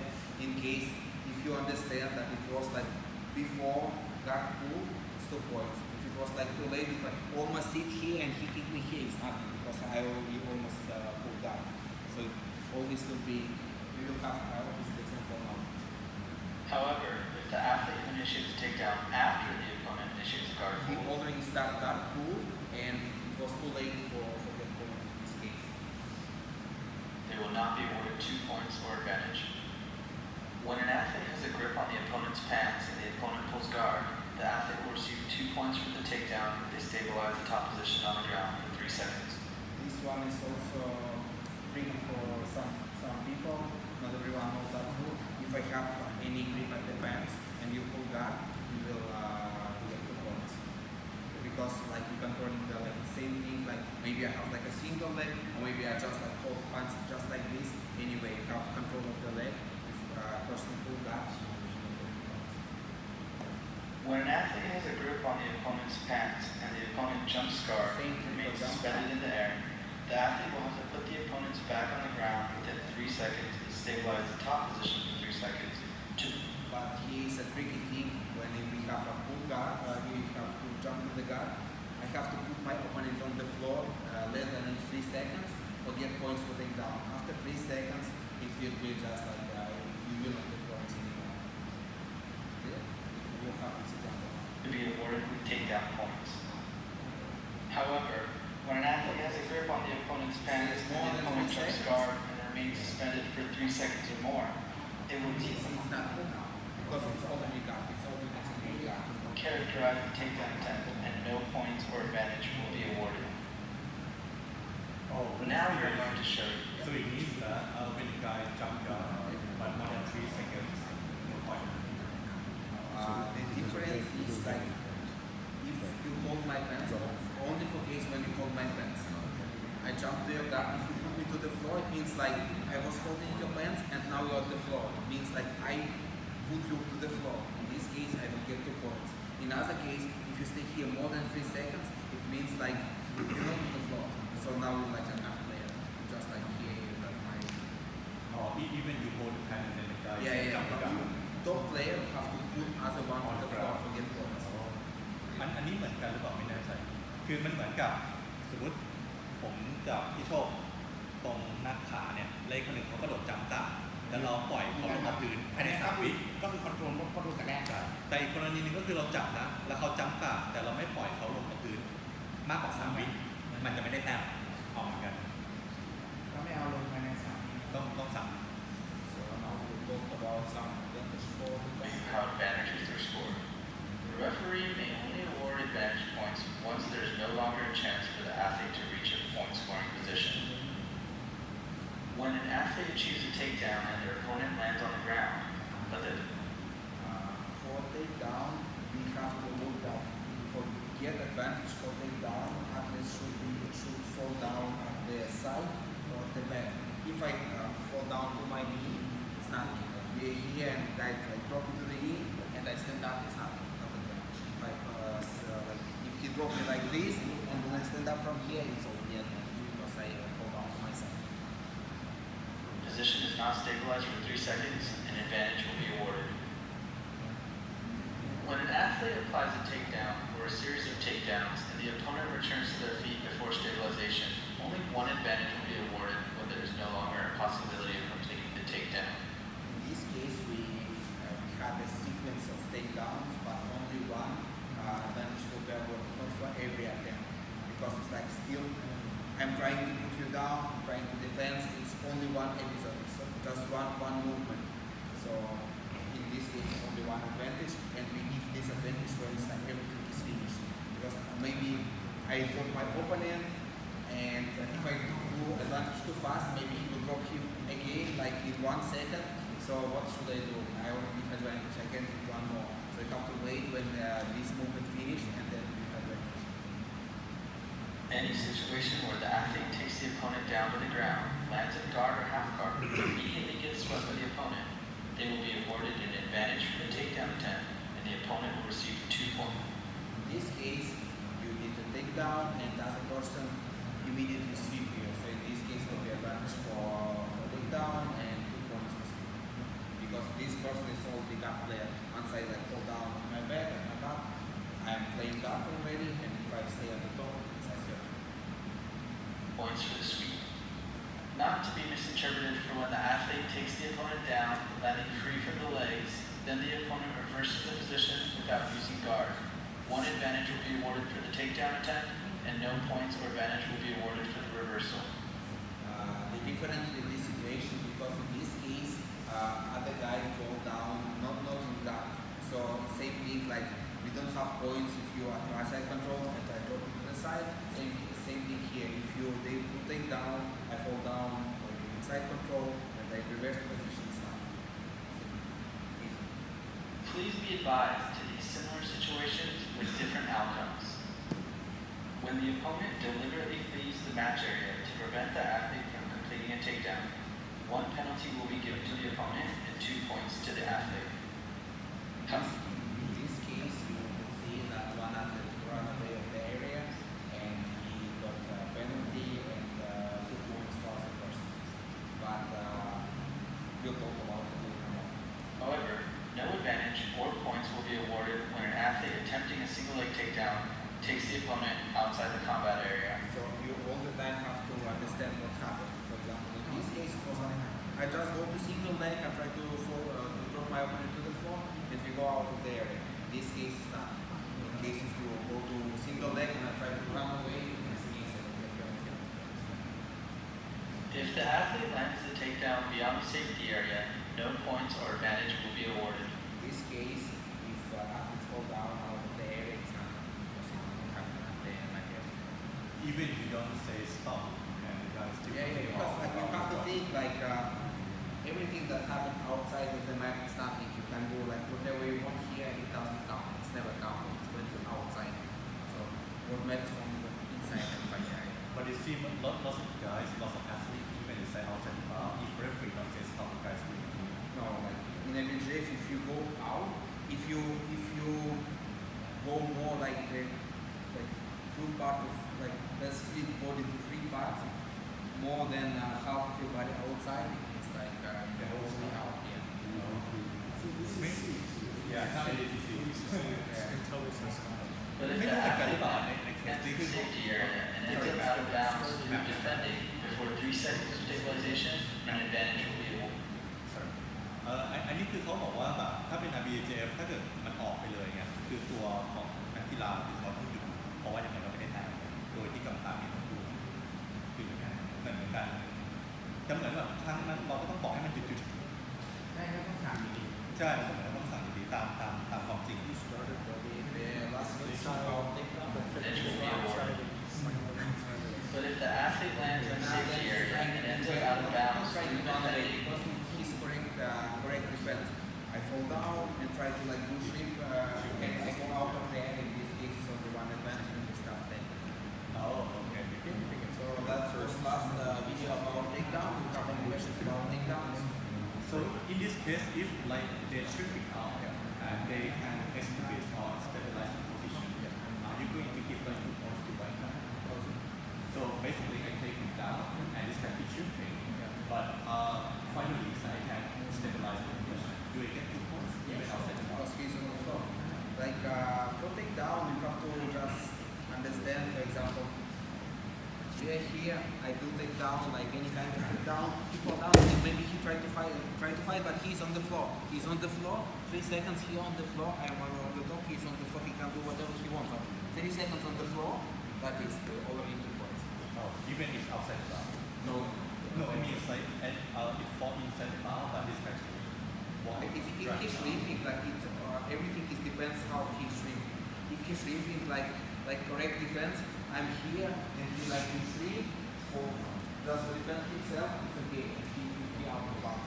Or if I do take down here and I do like swim just like this for escape, it's very clear that I'm trying to run away. In this case, I will get a penalty and 2 points. And then we start standing. An advantage for takedown.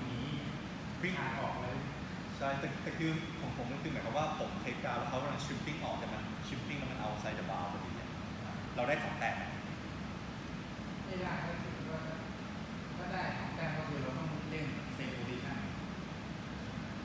แต่มันเริ่มจากภายในบอกไง เขาบอกว่า แต่เขาบอกไม่ได้ได้เป็นadvantage ก็เหมือนกัน อ๋อ ก็เหมือนกันได้ก็มันไม่ได้คนทุก แต่ว่าต้องคอนโทรลภายในบอก ใช่ ภายในแล้วเสร็จแล้วก็แบบให้ยืนขึ้น Same position, we never restart like I almost pass hard, I almost sweep. We can't like restart in position that wasn't completed. Or it's like points and we stop and we restart after in the same position when I was points awarded, or it's just standing. Because we can't like I'm trying to pass and at the middle of this pass I stop the fight and try like okay we will restart you almost passed but you didn't pass, like we can't restart at the middle of movement. Always like or you completed the movement and we restart after this movement, or you didn't complete the movement and we restart later. So that was last of takedowns. Any question for takedowns? On the TM's topic, we just like to clarify, right? If there was not a stabilized position, that's like memory. Let's say this is like already a yellow zone. I just like perform the takedown.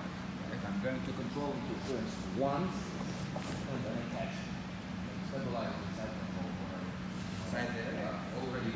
but it's already outside If he outside, if his body is outside, let's suppose it's like end of the mat. If he outside, it's not only advantage and standing.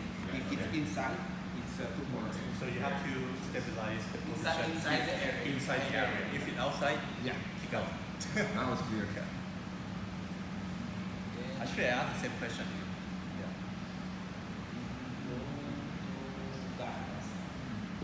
welcome to IBJJF tutorials. In this video, we'll be discussing guard passing. Before we start explaining guard passing, it's very important to understand the concept of the guard position. The guard is defined by the use of the legs to prevent the athlete on top from reaching side control, north-south position, or any other control free from the opponent's legs. So the idea of guard, that what is guard? When one athlete prevent other athlete go to side control north-south by his legs. So all the time if you use your legs, not guard. So for guard you have to use your legs. Half guard is where the athlete on bottom has one of the opponent's legs trapped, blocking them from passing the guard. Half guard is like it's more the same thing, you just use one leg. A guard pass is when the athlete on top position manages to free themselves from the opponent's guard, clearing their legs and stabilizing position for 3 seconds. So it's just like a normal guard pass, and it's 3 points. But I think important thing that what we should talk about side control while this fighting for position, you don't count. It should be like stabilized for 3 seconds. What I mean, like he go to my side control, he just pass to my side control, and I start fighting like 1 second, 2 seconds, 3, 4, 5, and I still fighting. I never stop. I don't stop for any second. And in this case, I don't count for stabilization. And when I try to see, now I can, I feel like I'm trapped. 1, 2, 3, in this case it's stabilized. So while athletes fighting, it's no points. So I think it's also good for athletes. If you see that if referee see that you keep fighting, you will not get points. So in this case, don't just give up when somebody almost passed the guard. Have to fight and more than as much as possible, because even if fighting like 5 seconds, 6, 7 seconds, 8 seconds, if it's not stabilized, you will get points. If the opponent turns to their side, the athlete will still score 3 points for the guard pass, as long as they control the top position. So that's different of the DCC, because in IBJJF we also have like a guard pass.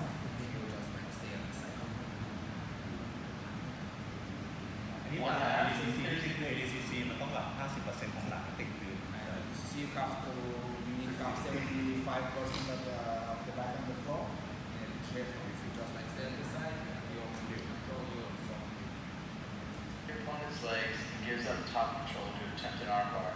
He will only score guard pass points if he gets back on top and stabilizes top control for 3 seconds or more. In this case, when you go from the guard strike to armbar, you don't get points because you don't control your opponent. You try to do armbar, but you don't control the body of your opponent. So you can get your points for guard pass when you give up of the armbar, and then you stabilize the position for guard pass. Please pay attention to these next specific situations and their respective interpretations. Trapping an arm with the lasso position will not stop points from being scored when the athlete passes. So lasso guard, it's in this situation it's pretty clear because he already has side control. So in this case it will be around the points. However, when the opponent on bottom has the foot on bicep control with the leg straight, the athlete will not receive points because the guard position is still active. So in this case it's no point because it's still guard because of this So it means that for lasso you count points when you pass. It depends how, for example, I do lasso, but I do it the way that you can't like stay close to my chest. In this case, you will not be awarded like a guard pass. But at the first example, it was like very clear already at my chest. In this case, it's all. You will see the difference, like because if it's like if you use your lasso more or less like this, if you do lasso like instantly out, and like your opponent just like stay here like on top of you, but not close to your body. In this case, it's not that easy. อันนี้เขาพูดถึงตอนที่ lasso spider ถ้าเกิดสมมติว่ามันยังมีอยู่เนี่ยแต่ว่าในคนข้างบนไม่ได้คอนโทรลติดอะไรเงี้ยครับก็ถือว่าไม่ได้แต้มแต่เคสหน้ามันมี lasso แต่แบบไอ้คนข้างบนมันคอนโทรลแล้วติดตัวไอ้นั้นได้แต้ม While attacking from top position, the athlete ends up on bottom and uses their legs to prevent the opponent from reaching side control. it will be considered guard, and points or advantages will be awarded regarding the guard pass. The athlete ends up on bottom and you situation when one look to arm lock, but look, when he will try to defend, he turn open and down, and he stay on top, so we have a guard situation here. while attacking from top position, the athlete ends up on bottom and uses their legs to Look, now it's a guard situation, because look, one person at the bottom, he uses his legs, so it's guard situation now. So it means if he's at the pass to his guard, it means that it's guard pass, because we have guard situation here. prevent the opponent from reaching side control. It will be considered guard, and points or advantages will be awarded regarding the guard pass. But while attacking from top position, the athlete ends up on bottom and does not use their legs to prevent the side control. No points or advantages will be awarded for them. And in this case, we didn't count that, so if you don't count that, we don't have guard pass. We have 3 points. In 3 points, it's not like points of side control. 3 points is of guard pass. So you always have to ask yourself, if you have guard there, you have guard, so it means that you have only 3 points. No guard, you have 3 points. For the guard pass. คือนี่มันเหมือนกับมีขาอยู่ข้างหน้ากับขาไม่อยู่ข้างหน้าอะไรเท่านั้นคือถ้าเกิดสมมติมีขาขึ้นออกมาเล่นการเราผ่าจะได้3 แต้มถ้าไม่งั้นเราไม่ได้ When a reverse triangle is initiated from guard, it will still be considered a guard position. If the athlete manages to clear the legs and stabilize for 3 seconds, it will be considered a guard pass. So if I start from guard, I like invert triangle, and the opponent free himself, go to side control, it's 3 points because we have guard. In case if athlete apply from the side control, it's no guard, and when athlete free himself, it's now. On the other hand, if the reverse triangle does not start from the guard, it will not be counted for points as a guard pass. ไม่ได้แต้มต้องเริ่มจากการ Now we're going to show you how advantages are scored. The referee may only award advantage points once there is no longer a chance for the athlete to reach a point scoring position. When the athlete manages to pass the opponent's guard, but the opponent recovers guard before 3 seconds of stabilization. This is easy example of advantage. I try to pass my opponent, holding guard. When the athlete manages to pass the opponent's guard, but the opponent turns to all fours before 3 seconds of stabilization, even without controlling the back, this will Same thing. I go to side control. I already was in his side control. I already passed his guard, but he defended like a turtle. In this case, only 1 advantage. count as an advantage. An advantage will also be scored when the athlete stacks the opponent or allows them to roll back and maintain at least one of the opponent's knees on the ground while controlling their back.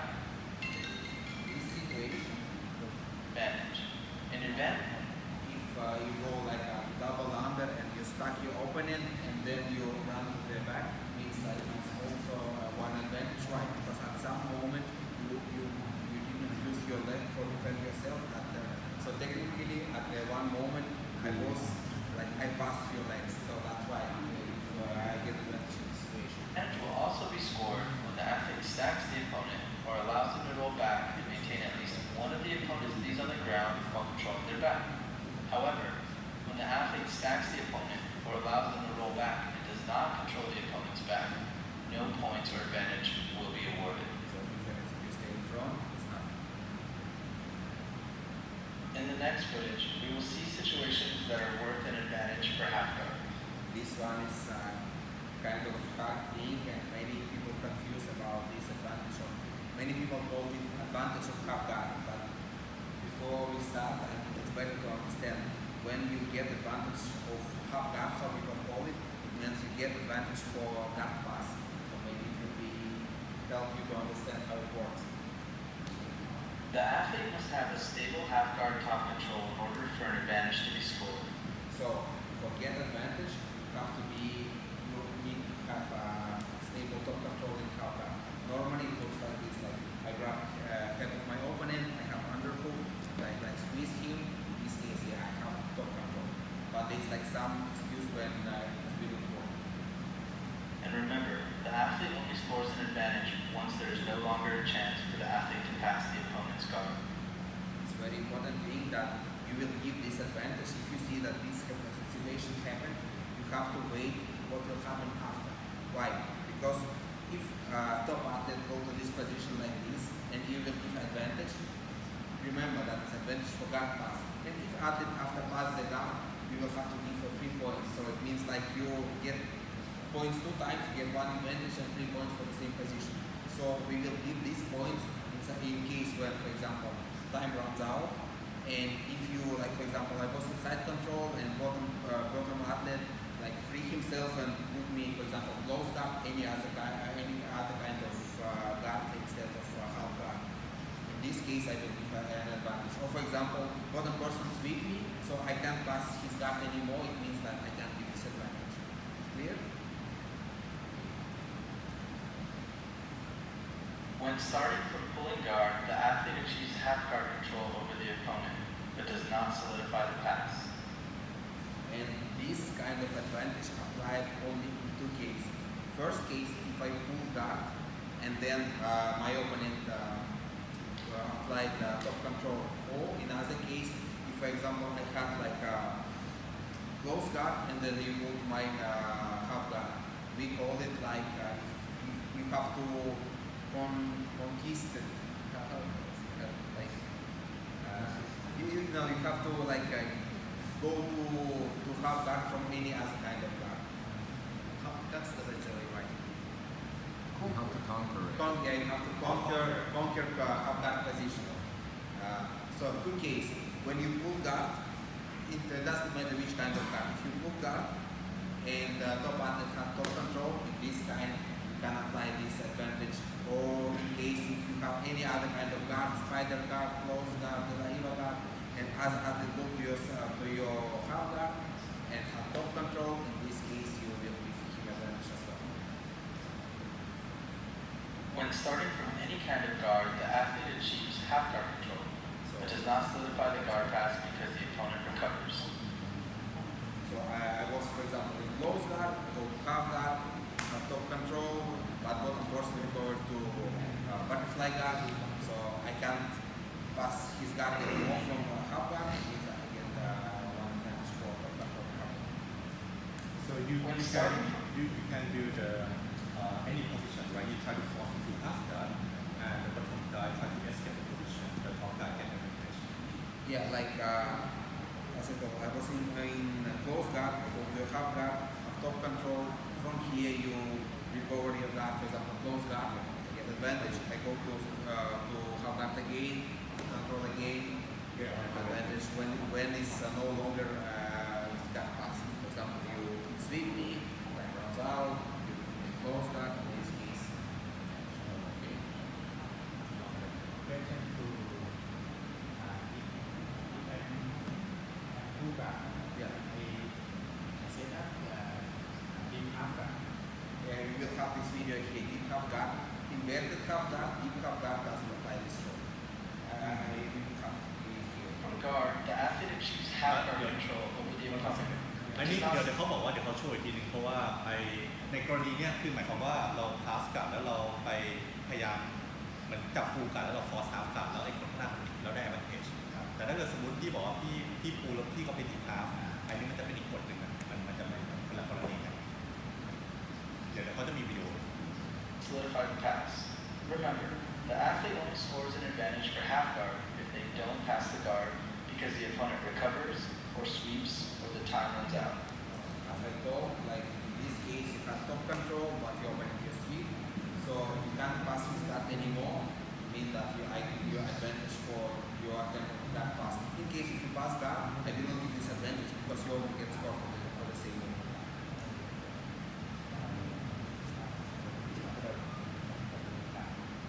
The half guard position will not count as an advantage for the athlete on top if the guard pass is completed. Yeah, so you will complete the movement, you will get this advantage. If the athlete sweeps or takes the opponent down and lands in a stable half guard position, they will score 2 points. So in case, for example, if you do sweep on me and you fall down on my half guard, in this case you also don't have this kind of advantage Because sometimes, for example, he was here. He has a right advantage. He passed my guard. He did like this, and I recover my guard here. With this, he already have one more advantage, right? Why? Like I did technical movement, but I just close one more advantage. So it means like if I recover here, it's not. Only for case when you conquer half guard, or if other person full guard. But will not count for a half guard advantage, even if the opponent recovers guard. You go to top side control, top half guard control, not. The following half guard positions are not worth an advantage. In a reverse half guard situation, when the athlete on bottom pushes the opponent away with the knee, when the athlete on top doesn't have a stable top control due to the technique that is being developed by the opponent. And That's all by that pass. Do you have any questions about that pass? Sorry, can I ask again? So it means that when you go to half guard, but it's not the half guard that control top, like when you have I'm not clear for the last one. No, last one it means like if I'm in inverted half guard, I can't like do enough control to get advantage. If I deep half guard, you can get an advantage of that pass for this kind of situation. It's only applied for like a classic half guard. When I'm here, you have my head here for this case. In case of deep, inverted. อันนี้เป็นเคสที่ตอนจะถามตลอดคือเขาเป็นอันนี้แสดงว่ามันแค่อธิบายสำหรับคลาสสิกฮาล์ฟการ์ดเดียว Now it's neon baby. welcome to IBJJF tutorials. In this video, we'll be going over neon belly. The neon belly points are scored when an athlete is in top position, free of any kind of guard, and the knee or shin that is closest to the opponent's hips is placed on the belly, chest, or ribs. So, neon belly position, your knee have to be on belly, it's obvious, and your leg should be extended. And you have to be like face to your opponent. In AFG, you can't do it like opposite side, but in IBJJF, as we talked at the beginning, it's not like a real fight situation. If you fight with someone, you will not turn like this to your back to your opponent. So that's why it's in IBJJF is so important. For at least 3 seconds. Same thing with your opponent at the side, and actually it's not on belly, it's at your side, but you will make it upwards. The opponent can be flat on their back or on their side. Posture does not matter in order to score points. So you can stay low, you can stay high, and even if you knee at his belly, What is important is that the athlete's knee or shin is placed on the opponent's torso and the opposite knee is off the mat. If the opponent defends by pushing the athlete off of the neon belly position, the athlete will have a chance to try the position again. So if you go neon belly and you go back to side control because your opponent defended, like push your knee, in this case you can try to do one more 2 points for neon belly. But in case if I go to neon belly like this, I stay here, I go to side control and then go to neon belly again, it's not because like I move the movement to side control and that's it all. We always want progression in fight. If you like, it was here, it means like you was a little bit closer to submission, and then you just regress. You go, like, you didn't step back. Step back is never avoided. If the athlete holds the neon belly position for a second time, they will be awarded another set of 2 When my points. opponent push, Now we will be showing you how advantages are scored. The referee may only award advantage points once there is no longer a chance for the athlete to reach a point scoring position. When you get the neon belly position, but leave the opposite knee on the mat. so if your knee at the mat, not extended, not stretched, it's only one advantage.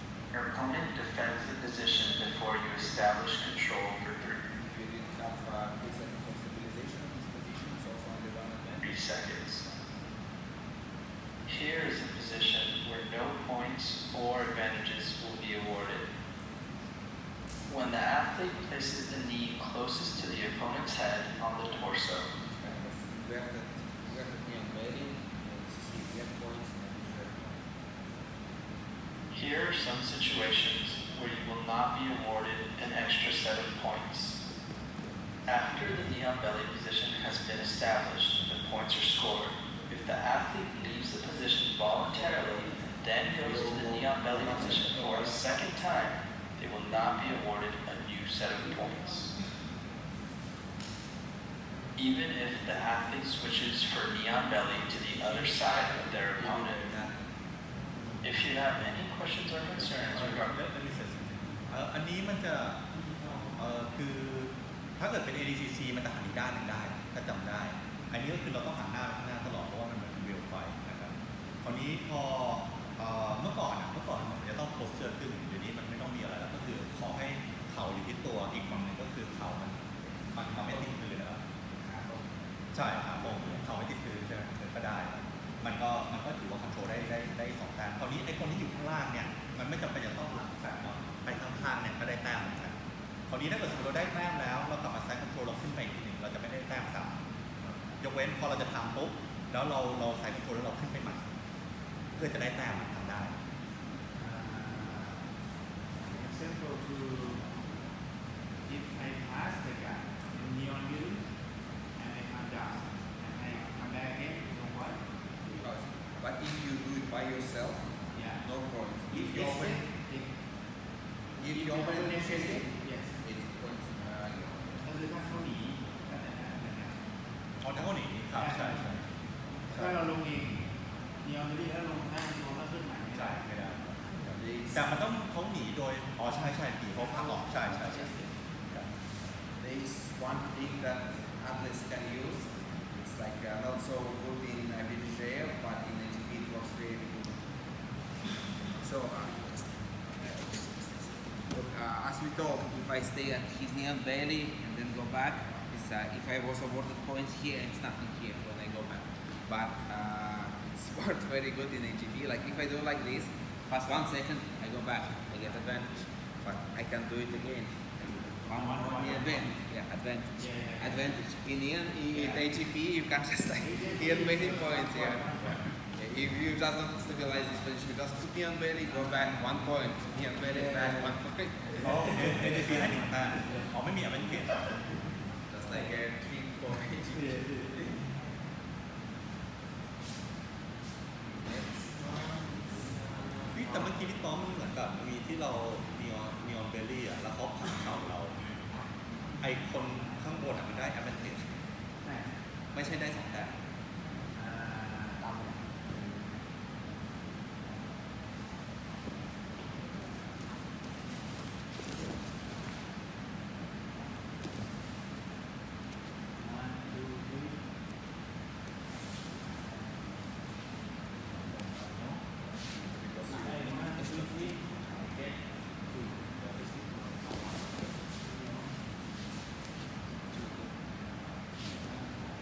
แต่ถ้าขึ้นอย่างนี้ one two แล้วเขาผลัก advantage advantage. โอเค And then you can try again. But you also can go like take off by yourself, get advantage, and then do it again. if you see only the escape Yeah, yeah. try to escape. Yeah, you have to understand, for like referee have to understand who initiate the movement. Like bottom opponent free himself or top opponent just like Yeah. and then you will decide if he will keep hearing point. ได้ความ Now we go to Philip.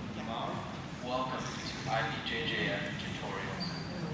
In this video, we will be discussing the mount position. The mount points are acquired when the athlete is on top, free of the guard, sitting on the opponent's torso, and with both knees and both feet on the ground ready. So like, this is like a classic mount to knee on the floor.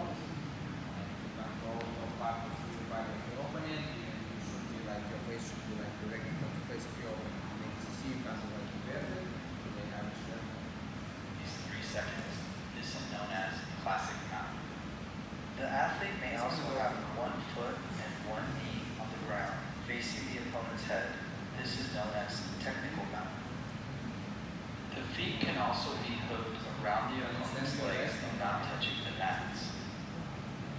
The athlete can also have their feet crossed.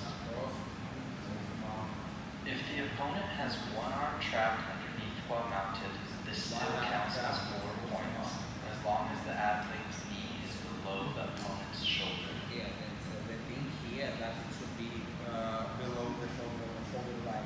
If I see that in my opponent, but my knee is on top of his shoulder, like this is not out anymore because it's like on the line. Here is a position where an athlete can acquire another set of 4 points separate from the regular mount position. When the opponent is flat on their stomach and the athlete is on top mount position for at least 3 seconds. It happens very rare, but it's like it's back mount. If like some person here, he got 4 points for mount, and he turned back, and he's on the floor, it's back mount, so it's 4 points. So you get 3 points. This is known as back mount. Next, we will show you a sequence of transitions to explain how points will be scored for mount and back mount. The athlete starts off receiving 4 points for mount, even if the opponent is on their side. The following position does not count as another set of 4 points. Like normal As the opponent returns to their side, it will be considered a transition and will not be awarded another set of 4 points. Until they turn completely face down, then the athlete will be awarded back mount if they hold for at least 3 seconds. If the athlete then is able to place both hooks in and hold for at least 3 seconds, they will be awarded another set of 4 points for back control. Now we will be showing you Here, difference between back mount and back take. Back take you have 2 hooks. Back mount, just like sit down, like you on the back. how advantages are scored. The referee may only award advantage points once there is no longer a chance for the athlete to reach a point scoring position. Like when the opponent has one arm trapped underneath the athlete's leg, but the knee is above the shoulder. Or when both arms are trapped underneath the athlete's legs. When the athlete is able to get mount position, but the opponent escapes before 3 seconds of stabilization. Here are some positions where no points or advantages will be awarded. When the athlete is attacking the triangle from top position, they will not score 4 points or an advantage for the mount position. Or when the athlete sits on the opponent's torso and faces the legs. If you have any questions or concerns regarding the mount position, please visit IBJJF. First about mount. Clear? What about people sitting up, but normally they mount this way, right?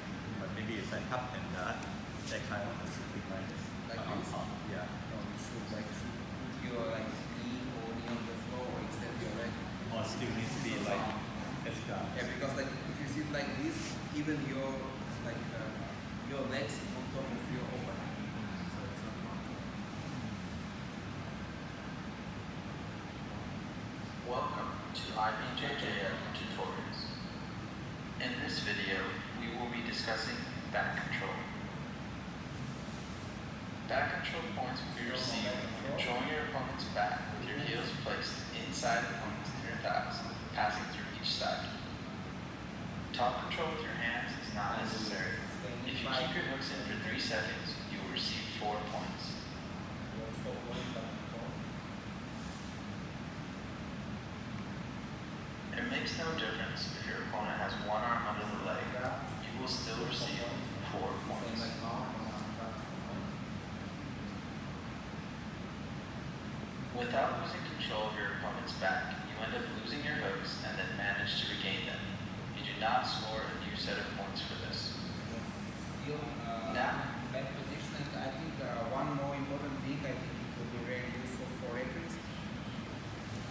So, once I have his back control, it's still one position. For example, I'm here, I try to take his back, he escape. He goes to the turtle, I'm here. I still have one hook, maybe I escape, I stay like this. I go to other side, still one attack. And if I like take back from here, in this case I get 4 points with no advantage.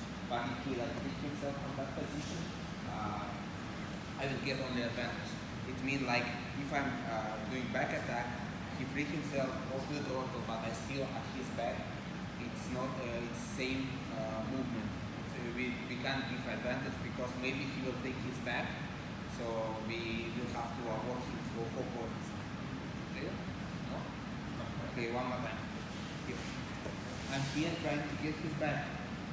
So 1 second, and then he frees himself here, go to position like this.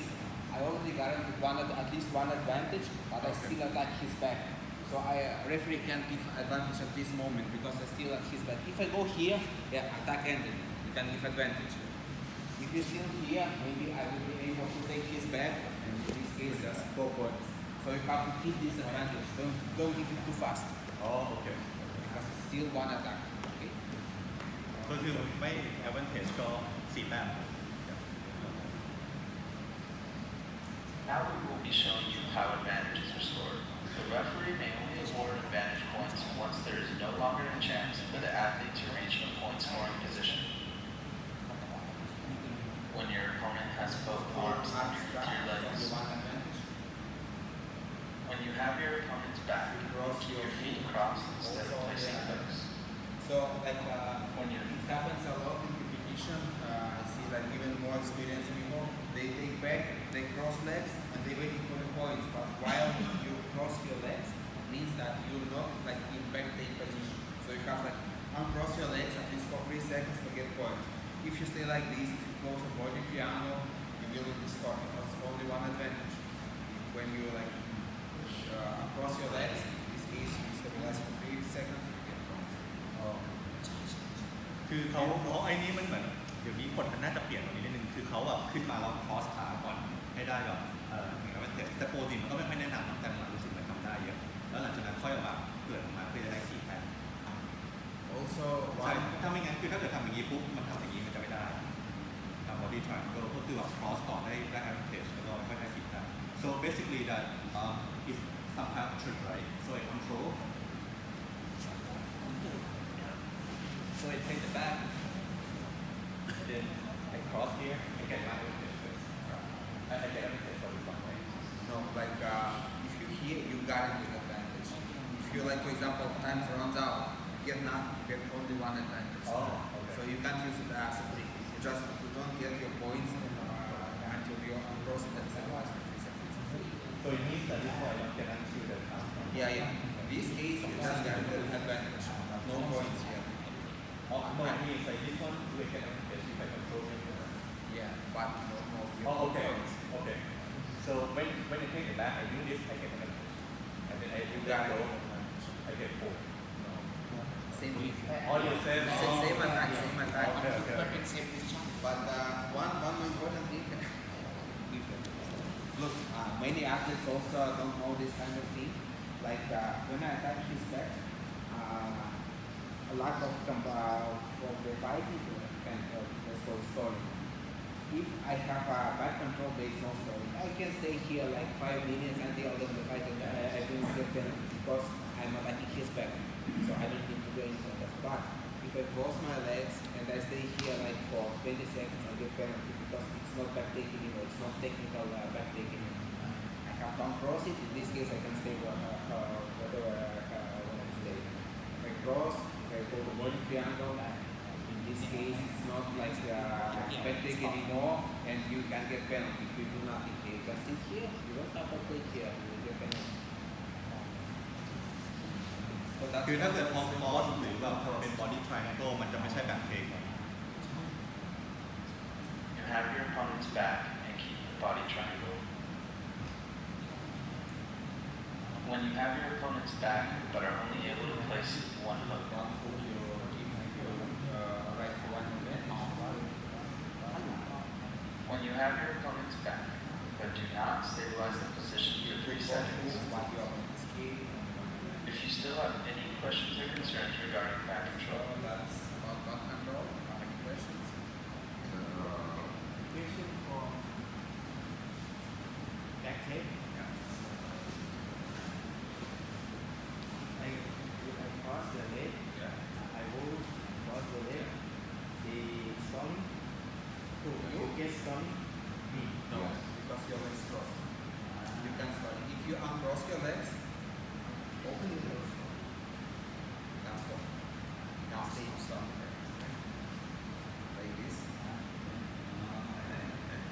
ใช่ถ้าอย่างนี้คือไม่สตอร์เนี่ยคืออาจจะเป็นสตอร์ Like this, you will get penalty as well if you stop. Like a pass card. Yeah. If you finish the position, you get the points. Same. Yeah. I cross this. Yeah. I open. 3 seconds. 1, 2, 3, 4 points. If you cross, it's no problem. You can cross, but if you stay 20 seconds and do nothing, you will get penalty. If you cross, for example, and attack him, you will not get penalty because you attack him. The thing only is stalling, and you can stall only when you have like back pain. Okay, one more question. Was one arm trapped? So we receive points, and I can stall that, right? Yeah, because it's like if it's point position, you can stall. It's okay. Okay. But both arm traps you can stall because it's not stalling position. One detail. So when you do it here, right? You have one hook. Yeah. And then you have this one trap. Yeah. Yeah. But maybe some case like you here and then along here also here. How is it? This foot like across the body. I don't No, know if my foot is no, one way. it should be like hook. It should be, Yeah. And this one should be like hook as Should well. be. Yes, like this. Oh, it is not long. No. Must have two hooks. คือยังไงก็ต้องตอกทุกอยู่ข้างใน So correction to the mount position.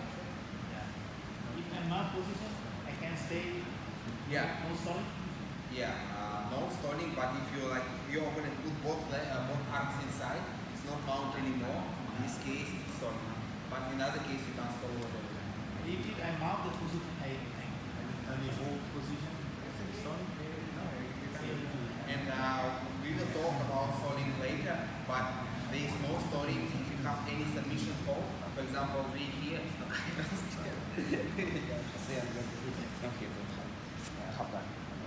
If we are here, I stay like this, I can stay 5 minutes here because I am attacking here. And also he can stay 5 minutes here because he is defending here. Maybe he win like 2-0, he will stand here just like this, and he will just stay here for 5 minutes because he is winning, and he will not be penalty here because he attacked. Okay?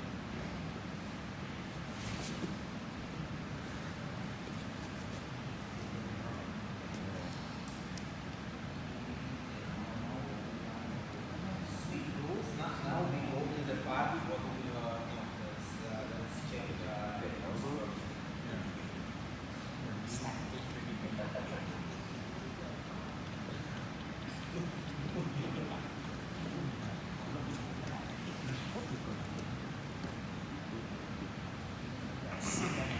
มันจะได้เป็นสีแต้มมันต้องขาไปอยู่ข้างใน First Well, we'll talk yeah, about yeah.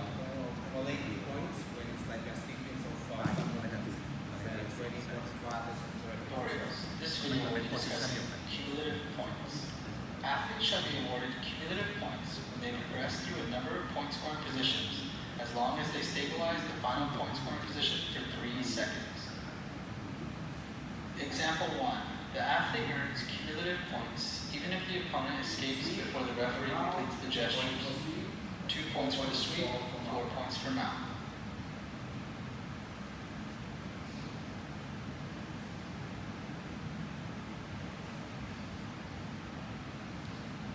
Example 2. 2 points for the sweep, 4 points for back control.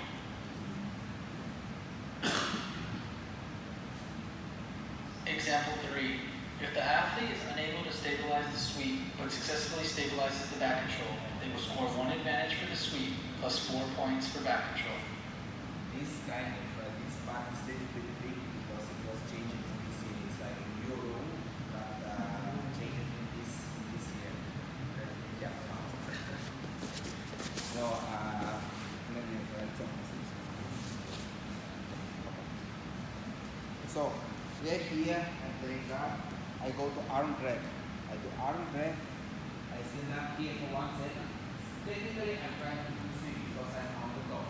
But I think no, I will not do the sweep. I go get his back and here. The his back. I get 1 advantage for switch and 4 points for back take. But here, same thing. I'm here. I go to arm drag. I stay here 1 second. 1 second. I try to get his back. Bang. But I feel that no, I can't get his back. I think I got stand up. I stand up. 1, 2, 3, 2 points for switch. And I still be able to make the back kick. So the idea that if you're trying to get more points, like I was almost with him, I could stay on the top, but I decided to get more points for back take. In this case, I still have right for get my sweep. If I wasn't able to get the back take, I can come back to try to finish the sweep. In this case, I will get 2 points. It was changed sign this year. อันนี้พอเก็ตไหม During a movement, if the athlete tries a different form of progression or submission, the referee must wait for the end of the sequence.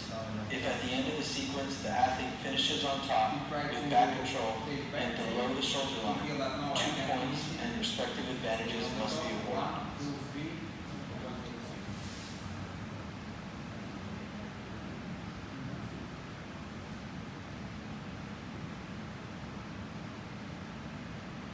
Very classic, it happens a lot. Example 4. Athlete shows Somebody pass back from half guard, hold them out, 3 points for guard pass, 4 points for mount. But I think in this case, if he inverted position will be only 2 advantage. So you have to remember that it was 2 movements, so you give 1 advantage for guard pass, 1 advantage for mount. That is it. They awarded cumulative advantages when they progress through a number of scoring positions but are unable to stabilize them. Example 5. Athletes who arrive at a cumulative point scoring position while caught in a submission hold shall only be awarded points once they have freed themselves from the attack and stabilized the position for 3 seconds. So referee can't forget that we have points only there is no submission hold. In this case, if he had his choke and other guys sweep him and now he will be awarded only when he finishes. So and not like just free himself and then it's immediately get points. Still have to wait 1, 2, 3 seconds and then you have 2 points for sweep and 4 points for mount. And one more thing for referees, I think it's especially who is just beginning, it's very important thing that it doesn't matter like if you was able to show points already or not, because sometimes it's like somebody like sweep as a partner, go to the mount, take like 1, 2, 3. Okay, I show 2 points, you show 2 points, and in this moment they inverted. But you already show 2 points, it means like it's already like was stabilized. It was stabilized mount position and sweep position. So even if it's no mount anymore, you have to award 4 points. Or it's like it's no, or it's 2 advantage, or it's 2 and more 4. Is it clear? So you can't give just like 2 points, but no mount anymore. So okay, I don't give this point for mount. Like 2 points and 1 advantage. It doesn't exist.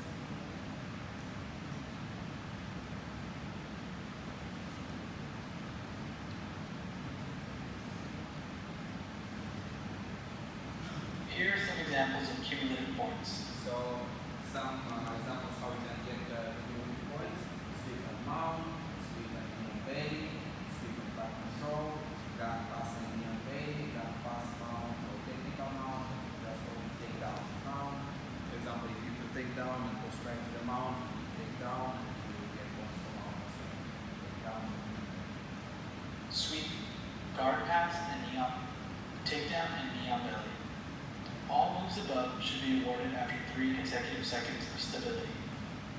And one more thing that some person don't understand this thing, like for example, I'm here in half guard, I pass to side control, immediately put my knee on belly. I don't need to like stay like 3 seconds for get points for guard pass and 3 more seconds for knee on belly. If I'm here on knee on belly, it means like for 30 seconds, it means I already passed guard and I got knee on belly. So it's not 6 seconds, it's just 3 seconds. Do you have any question about this? About cumulative points?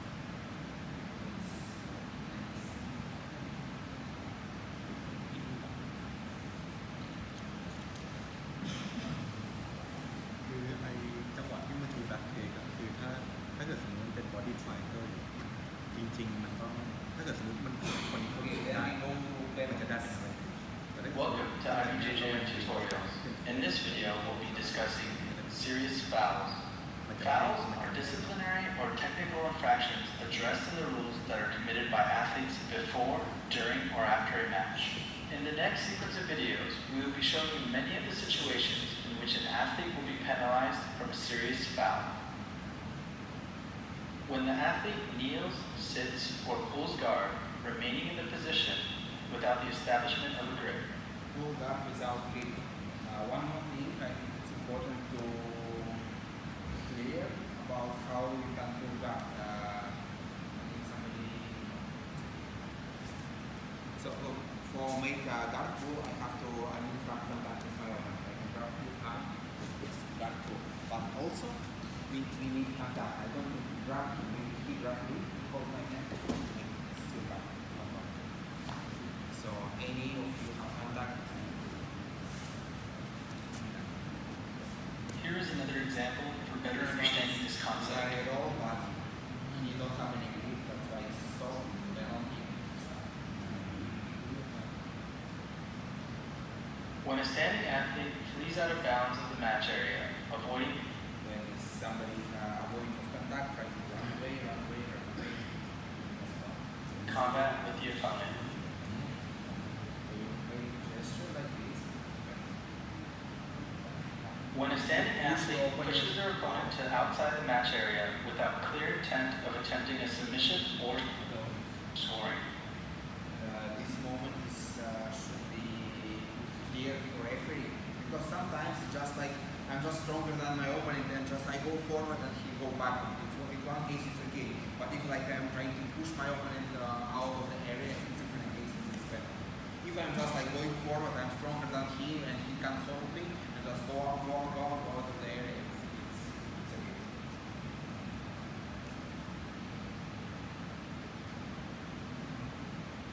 When an athlete on the ground invades combat by sliding themselves outside of the match area.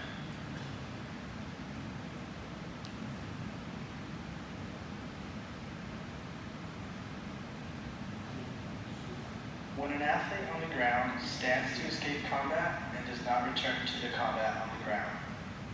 This one is also, some people don't understand this rule, because in Jiu Jitsu all the time who is guard pass and have to look for the fight.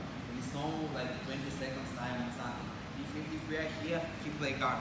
If he play guard and just stay here, I have to look for the fight. He don't need to try to catch me. If I stay here and do nothing, I will get penalty. If I keep staying here, I will get one more penalty. I have to fight with him. He don't need to try to catch me. So it's don't need to wait 20 seconds. If like I was here fighting with him, I just disconnect and stay here waiting for him. That's better.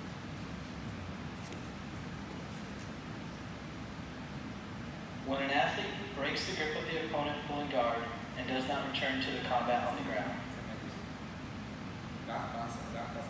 When an athlete intentionally removes their own gi or belt, causing the match to And stop. also it happened like if I did take his arm out by himself. When an athlete grabs the opening of the opponent's sleeve or pant leg with the fingers placed inside the garment, even if performing a sweep or any other maneuver. This one is everybody know about the illegal grip. You can grab inside. In IBJJF rules, you can also grab the pants inside. And if you did some movement, like in this case, he grabbed inside and then you sweep. In this case, you have to give penalty and come back to position before. You can't pause for this sweep because it was illegal. In this case, the referee will reconstruct the position with the illegal grip undone and restart the match.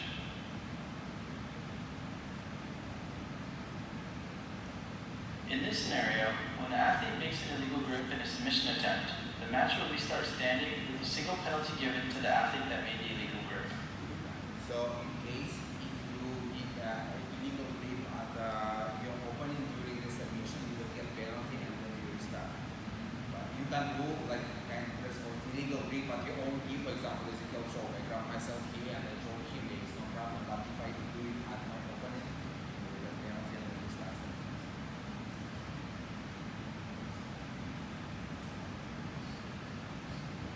When an athlete grabs the inside of the opponent's gi top or pants. So it happens like when somebody tries to grab inside, grab this rope.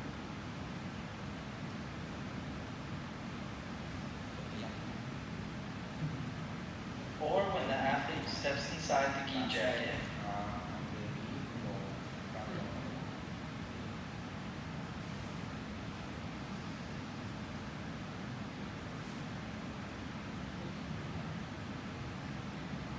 Or when the athlete passes a hand through the inside of the opponent's gi to grip the external part of the gi.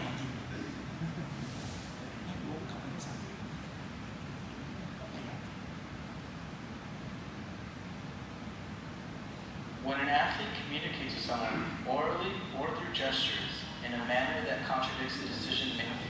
So one more important thing that many athletes they think that they can't do anything, they can't speak anything, and they sometimes even afraid to talk with referees. They try like, I want to fix my pants, but they afraid to talk with you. They show like this, but they can't talk with you. They can't talk with you. They can't talk with their teacher. They can't talk with anyone. But they just can't have any doubts about your scoring. If you give advantage, he say why not 2 points? You repent. In case if he even didn't say anything, just like this, in this case we can adjust. Made by the referee.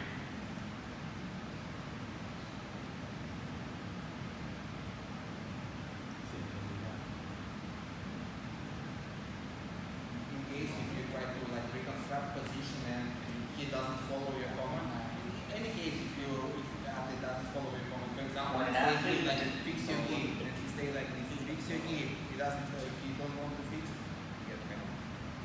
This obeys a referee order.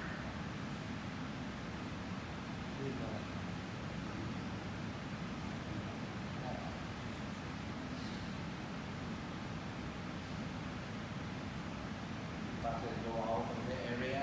When an athlete exits the mat area after a match, but before the referee has announced the result.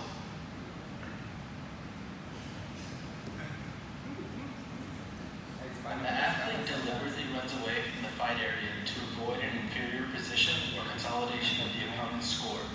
Exclusively in this case, the referee must mark the athlete who fled the match area with a penalty, award their opponent 2 points on the scoreboard, and the match will restart from standing position. The marked penalty must follow the sequence of. So that we was talking about, if one of them run away from the mat, he will get a penalty, other one gives 2 points, but you also have to remember, for example, if other one already had 2 penalties, I give 1 penalty, 2 points because it's still penalty for him, 2 points because he ran away. Penalties. Here is another example to help clarify this concept. When an athlete in a stabilized position deliberately flees the match area, the referee will interrupt the fight, apply the corresponding penalty, and restart the fight in the same position that they were. If you can start in the same position, you do the same position. In this case, it's just a back leg, this one too, can start it, so you have to do it.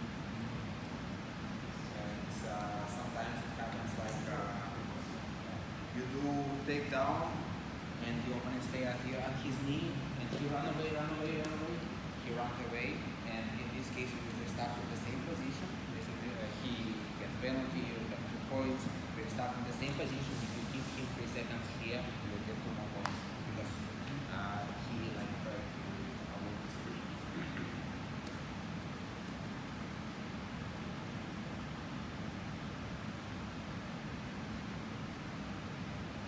When an athlete places a hand or foot on their opponent's face. So you can't put your hand or foot at the face, but you have to understand that some athletes, they use, for example, Lasada, and they push this part of the face. It's no problem. You can't use this part of the face. But you can't do like, for example, like this my power, like push. It's like to get back. คือห้ามดันหน้าขาด้านข้างๆได้ที่แบบเราโซ่เราขายข้าง When an athlete intentionally places their foot in their opponent's belt.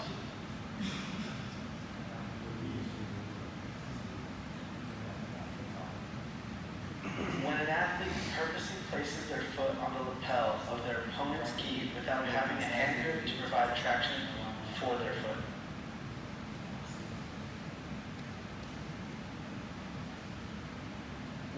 athlete places the foot in the lapel behind the opponent's neck, with or without gripping it.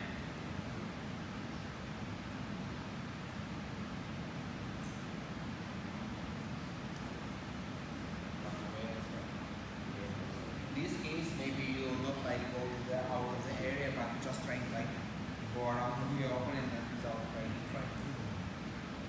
When an athlete runs around the match area and does not engage in combat.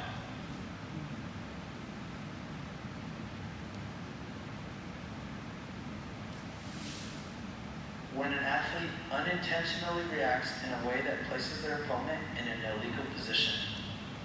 This is a little bit complex. It means like you know that you can do really big, you can cross like here. But in this example, he didn't try to like he didn't grab his leg and pull it here. He just tried to attack in this movement, like it's like was attacking movement.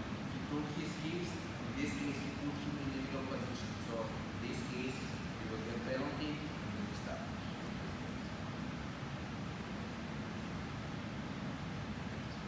อันนี้คือเขาเหมือนแบบเขาพยายามทำท่าทำเอสติมาล็อก When เขาเหมือน in แบบ the under พอดัน 15 แล้วมัน year-old ไปข้ามพอดี divisions for all แล้วโดน belts พินาตี and in all white belt age groups, an athlete jumps for close guard on a standing opponent. White belt can jump the guard, but if one knee at the floor like this, can jump in the guard. Because this rule was made because white belt maybe has bad reaction and he will injure his knee. Same thing for the kids. Kids can jump the close guard, but if you stay like this, you can jump. Including any and all attacks initiated by jumping guard, such as but not limited to flying triangles and flying arm bars. When such moves occur, the referee will stand both athletes up again. Matt, when Should one athlete be he jump the guy, don't you give DQ or you give penalty? No, just back. defending an attempted takedown or sweep and jump guard, the punishment shall include 2 points being awarded to the opponent. In case if he has like a hold defense and he jump guard, he will get a penalty and opponent 2 points. Why it happens? Because like in other case, if you grab my pants, I feel high. Maybe he will take down on me. I will just jump to guard and get only penalty in this case for like avoid his takedown. So if I jump, he will go insane.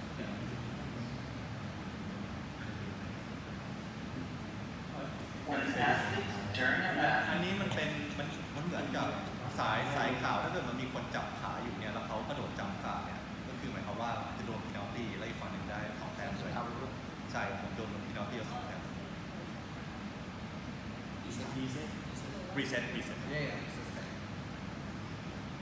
match or celebrated victory before being announced as the winner exhibits attitudes not appropriate for the competition environment, but does not qualify as a disciplinary penalty as described in item 6.1.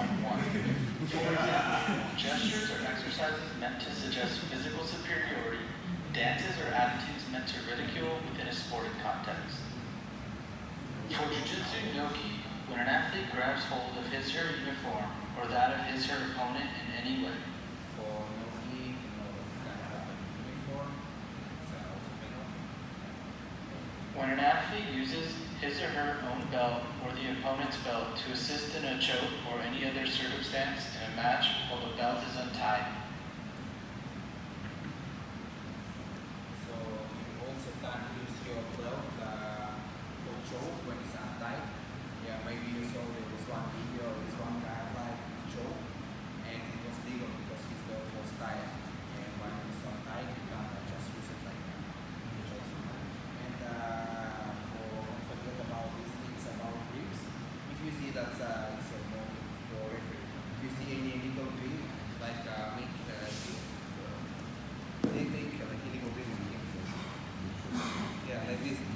What the referee should do, I do like tap his arm like this, or he let it go and then give penalty. For he understand, because in other case, he grab like this, and I show like penalty, and he keep going, he don't understand what happened. You have to tap him. When an athlete takes more than 20 seconds to And that the thing that I was talking at the beginning, if he added just their belt or their pants more than 20 seconds. But for every piece of uniform, it has 20 seconds, because maybe he's with 2 belts, with pants, so he you have 20 seconds for first belt, 20 seconds for the second belt, and 20 seconds for fence. In case you do it longer. Yeah. So the second one, if I use my own belt like for a specific position, Yeah. but if I have to If fail it's one, tight, and it's okay, you can use it. If it's untight, no.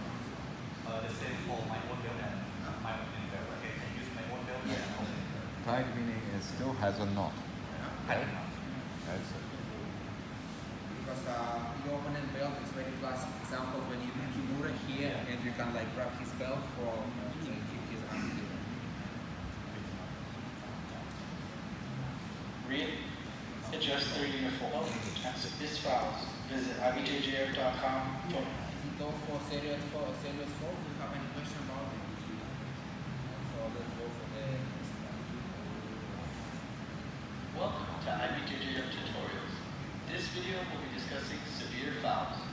Fouls are disciplinary or technical infractions addressed to the rules that are committed by athletes before, during, or after a match. In the next sequence of videos, we will be showing you many situations in which an athlete will be disqualified from a severe foul. The first severe foul is when the athlete's gi is rendered unusable and are unable to exchange it for a new one within a period of time stipulated by the referee. So if during the fight one they really like rip his gi, like normally in the BJJF we say like you have 5 minutes to change your gi, but there is like not specified time. So you don't have like it should be like 3 minutes, 5 minutes, 10 minutes. You just say like you have 5 minutes for he like try to do it fast. So it's no specific time, but if you see like he said, but I don't have another gi like I will fight this with this one. Okay, just go on if you don't want to change.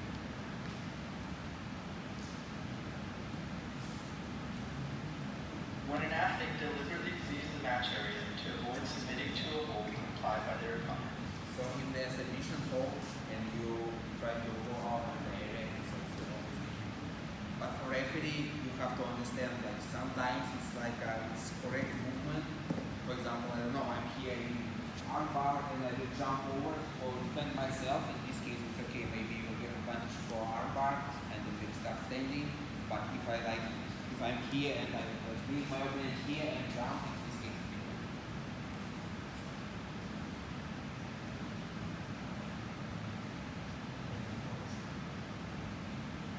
When being attacked by a submission hold, the athlete commits a penalty that obliges the referee to interrupt the match. So this case, when you try to do any illegal thing while somebody attacks you. In this example, we show like I had armbar, but I made illegal thing for free myself. In this case, it's also DQ. And for example, I don't know, you try to like do a skill on me, and I put my hand on your face and I push your face. In this case, it's also DQ. But for IBJJF, we have kind of recommendation. As I told, we don't want to disqualify an athlete. So if you may avoid disqualification, you should do it. What happens in many cases, like I'm here in triangle, and sometimes people try to defend, and they just, I want to grab his knee, but no. And sometimes he's here like this, I'm here, and I try to catch his knee, and I catch his pants. It's illegal grip, but I didn't do anything. I was trying just hold his knee. In this case, if you see that nothing happened, that he didn't give any advantage about it, he just tapped his pen and give a normal pen.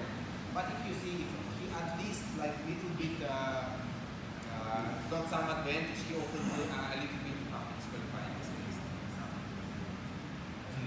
อันนี้มันเหมือนแบบขึ้นอยู่กับกรณีบางครั้งมันเหมือนแบบอีลิโก้ตั้งใจไม่ตั้งใจนี่ซ้อมยกตัวอย่างแบบเหมือน รู้อยู่แล้วอย่างกระชากต่อมนั่นแหละ ใช่ถ้าเกิดสมมติเขายังทำต่อแล้วเหมือนตั้งใจเขาอาจจะให้แบบเป็น DQ ได้แต่ถ้าเกิดสมมติเขาแบบมันอยู่ตรงนี้แบบ ที่ ดึง มัน ออกมา เขาเรียกอะไรนะรูดไปแล้วมันเจอแล้วก็ปล่อยไม่เป็นไร คือถ้าเกิดสมมติพอมันมาเนี่ยเราเกิด referee เขาอาจจะเตือนเขาแค่ตบออกว่าให้เป็นพี่น้อง ต้ ตี องไปเองที่มันทิ้งเลย อ๋อเดี๋ยวถ้าเกิดปล่อยเองก็ไม่เป็นไรแต่ใช่แต่ถ้าเกิดยังมีทำอีกตั้งใจอีกก็ DQ But did you get any advantage from this grip? Just like when you go, if you see that he like a little bit, I have some advantage there. To keep the fight going, you just like you as a ref have to react fast, right? Yeah, sure. If you're just like looking like this and you think he's open, yeah, you just have to disqualify him. But we try to like let others fight. เพราะว่าจริงๆเราไม่ต้องการแบบ DQ อะไรเงี้ย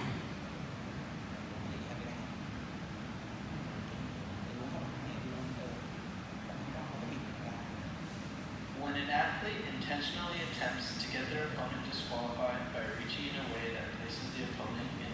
So it's a knee leaping situation. If I am here, my opponent puts his leg here, and I know, like, if I force him to knee leaping, maybe I think he's disqualified. If I force him like this, I get disqualified because I force him to go. อันนี้มันเหมือนฟอร์สไป DQ position เอง In an illegal position. When it comes to the referee's attention that an athlete is not wearing an undergarment under their uniform, as outlined in item 8.3.10 of the rulebook, It also happens sometimes. It's pretty rare, but it happens because, like, in a BJJF we have check uniform, but we can't check underwear. If you at the middle of the fight, you see that somebody is very clear that he doesn't use underwear.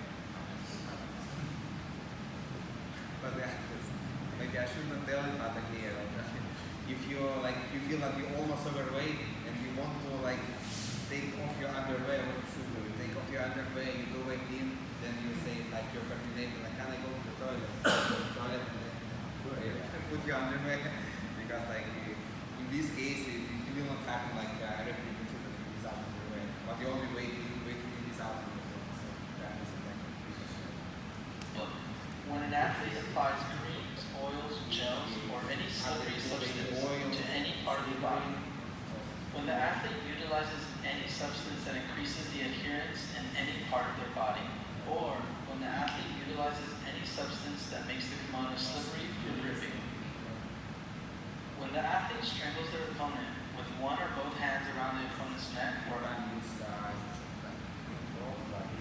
applies pressure to the opponent's windpipe using the thumb.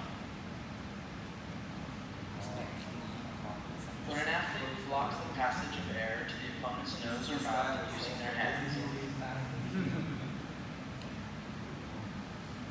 When the athlete is defending a single leg takedown, while the athlete attacking has their head outside the opponent's body, intentionally projects the attacker to the ground by grabbing the opponent's belt to make them hit the floor with their head. Suplex movements that will project or force the opponent's head or neck into the ground. The next sequence of techniques will show moves that are illegal at all belt levels in the gi and will result in an immediate disqualification.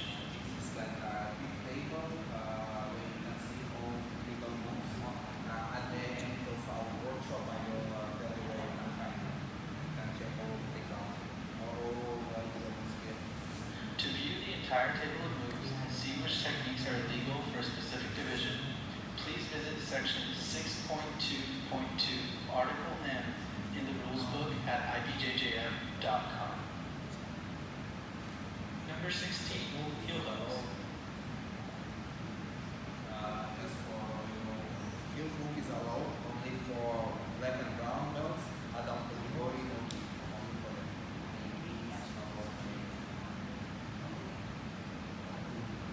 This Number also 17. will make pressure for the opponent, but it's like the thing, you can't use this movement. You can use this movement for the swing. If you go to movement like this and use it as a swing, it's okay. But if you do it like for do something like an electric chair, it's okay also. Box, twisting In this case, you can see that it's like he's extending his open, trying to separate Number 23, scissor takedown. Number 19, when applying a straight foot lock, turning in the direction of the foot, not your tip. At this year, we changed this rule. I think this video will talk about it.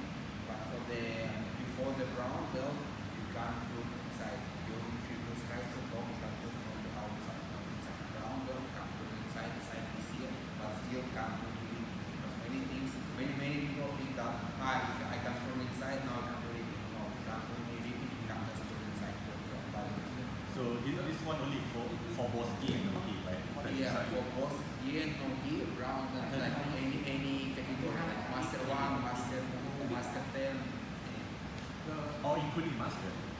The previous one with the scissor takedown, because we have this seminar, Yeah. if the knees are on the ground though, like, or if like they're kind of halfway up, and then you come in the back, you can do. Let's do it. Someone gi. Anyway, so what Kyotera mentioned. So let's say that he may jump straight away and DDT, right? But let's say that I'm on the ground and like so. So let's say that I have the grip. The full three. Here. If you sort of like this, you always But outside. Yeah, my hand is here. and then And then he moves away. Then he came in and it looked like a scissor but with the legs down. no, you bring it here. Like, But I don't put inside. I put outside. no, okay, do it again. He said it was like a false read. Like it looks like a read. He said like they're gonna say it's illegal, but it's legal. You have to argue with the referee. Yeah. He was like they're not gonna like it. You have to fight for the spots. Yeah, this one he said. That would be. Attack. However, if the opponent initiates the turn, the athlete is allowed to follow. For brown and black belts, all categories, if the athlete attacks their opponent's foot and turns to the side of the unattacked foot, the referee will not stop the fight and no penalty will be applied for this movement. Yeah, not this. So basically this move. So when guys like put on the foot, look very similar to faulty. For it basically that my foot is here, right? But this one is inside the foot. So I can control on my hand and then go to here. Free foot? Yeah, his foot is free. Yeah, this one okay. Then coming through. Too complicated. Number 20. In a total, You applying can out. apply third hold with forcing fingers toes outside. But just remember, you third hold you can do only sense of ground or ground, but you can do Forward pressure on the foot. Number 24. Bending the fingers backwards. like this. There is no restriction on the use of the following techniques for no-gi.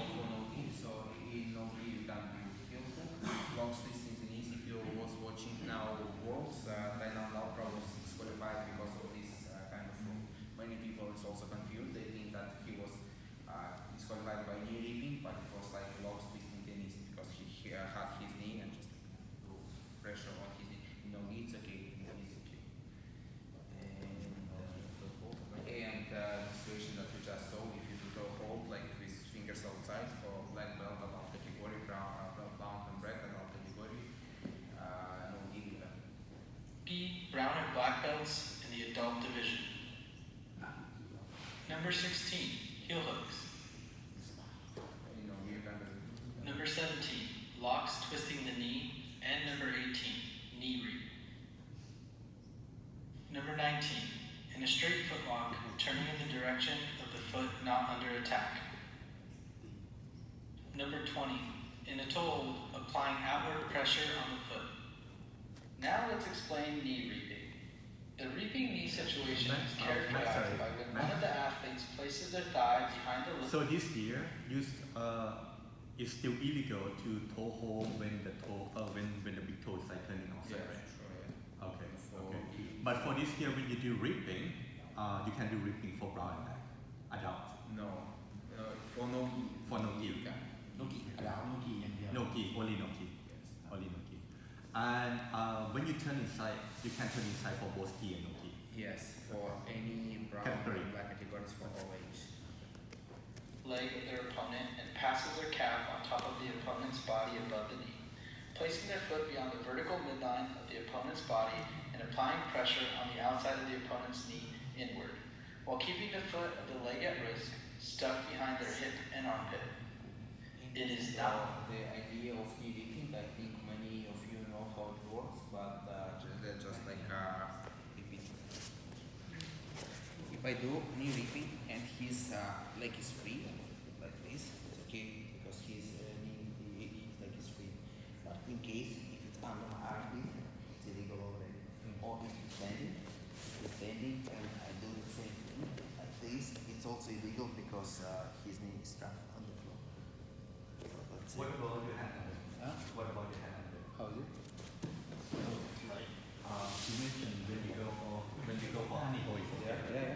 but if it It's under, it's okay because Oh, okay. if you drop it, if you drop my or if you yeah, this yeah, one is good. yeah. Under this one is okay, but this one is not. Cannot. อยู่ข้างใต้ได้แต่ห้าม trap. Off or stuck. See here. Here's an example of a serious foul knee read. When the athlete executes, So if have a knee repeat and you just cross at the midline of your body, you just get a penalty and referee will come back, will back your foot, the position of your foot. it's the movement and the characteristics previously mentioned, moving their foot across the vertical midline of the opponent's body. The referee will stop the match, return the position if permitted, and issue a penalty to the athlete before restarting the fight. Now here are examples of severe foul knee If you reads. cross body line here,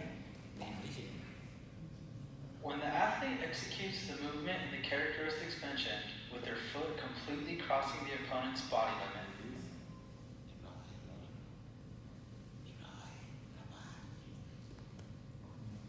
it will be considered a trapped foot when the athlete turns inside from the 50-50 guard and their opponent is stepping on the ground with the foot that is in the guard at the beginning of the turn.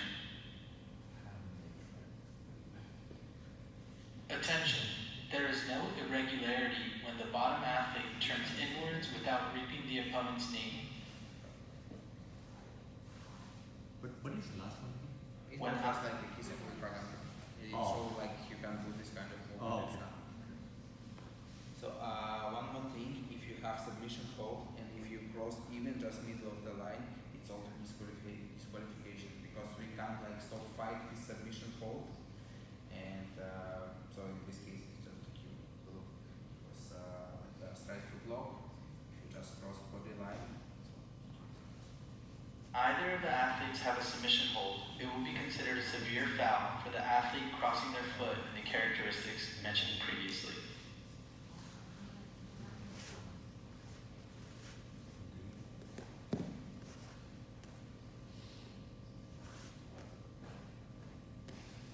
There is no irregularity in positions where the foot is not stuck and when the athlete's leg is crossing below the opponent's knee, as previously mentioned. if you cross leg below the knee, it's no problem because rules for protecting your athletes, and if it's foot is free, it's no problem as well.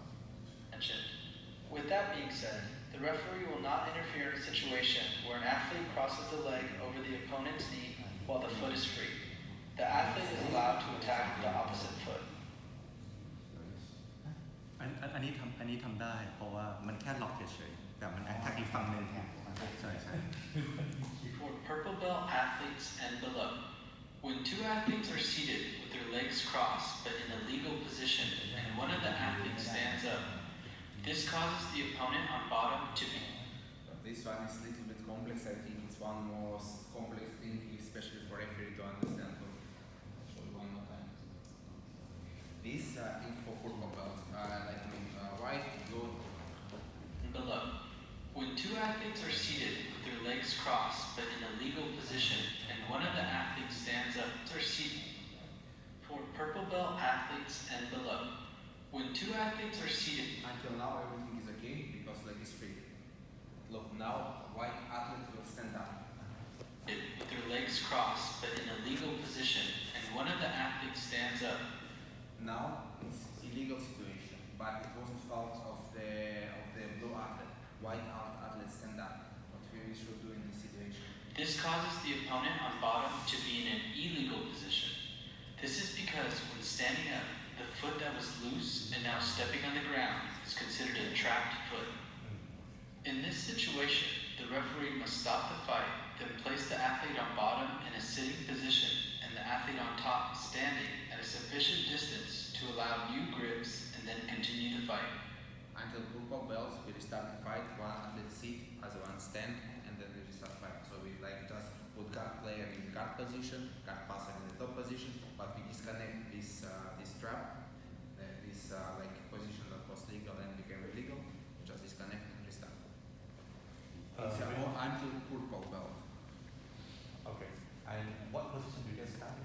They start knee reaping with free leg, with free foot.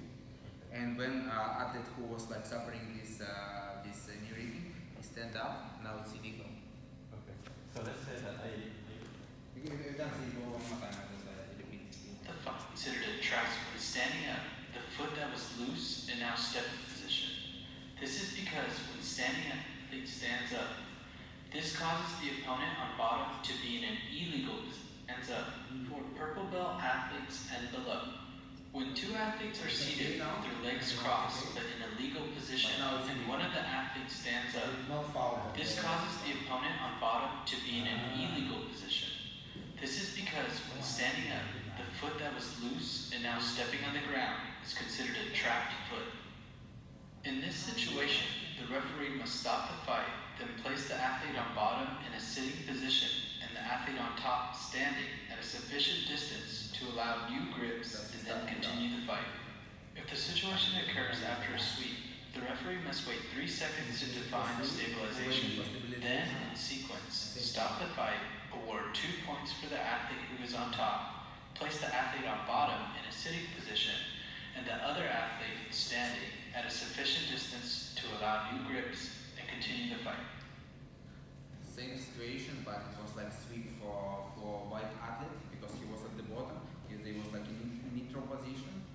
He stand up. In this case, you have to wait for get 2 points, and then you start. It's only for anti-purple belt. For brown and black belt athletes, You don't do anything. the referee will not interrupt the fight. No penalty will be applied exclusively in this case. If you have any questions or concerns regarding severe fouls, visit Any questions about this part? What if it started with that, like they're both okay, he gets the sweep, but as he stands, the guy gets injured and can't continue? Okay. Like That would if just you come- can't continue in then this he's- case, you will be declared as that you lose the fight. Okay. Because the same thing, like we are fighting and I didn't won, but I hit by my head. I don't know. I broke his nose. He Hmm. can't continue the fight, but I will be declared winner. It's like kind of accident. Yeah. Can't do it. you have like clearly understand for this one, mirror covering. So from that position, so basically I put part in kind of the on and half guard, right? So it's kind of the honey hole. So in here, I elevate you, and then put you into this position. And then I cannot, let's say that I cannot attack this one, right? This one is okay, but when you stand up, stand up. This one no longer okay, right? Yeah. So now it's yeah. trapped. Yeah. So let's say that I have this one trapped. This one is okay. Yeah. Okay, so it means that you're gonna stop the fight. Not for round, but Black and No, let's say that below Pogo. So you can stop. You stop fight And you will and be on you the stay bottom. in guard. Ah. Yeah. And then let's play that. Okay. And this guy get point. This, No. does this guy get point when No, he tries to stand up? it depends. Like if it was like sweep situation, if he stand up, I have to wait 3 seconds for stabilized sweep. Oh, okay. Yes. If he Okay. got nothing, Okay. I see sometimes they get disqualification for the anti-O.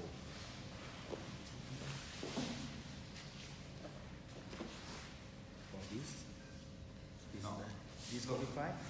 Disqualification. look why he disqualified in this situation because you do pressure at his knee here you can't attack this leg. Understand. If he turns,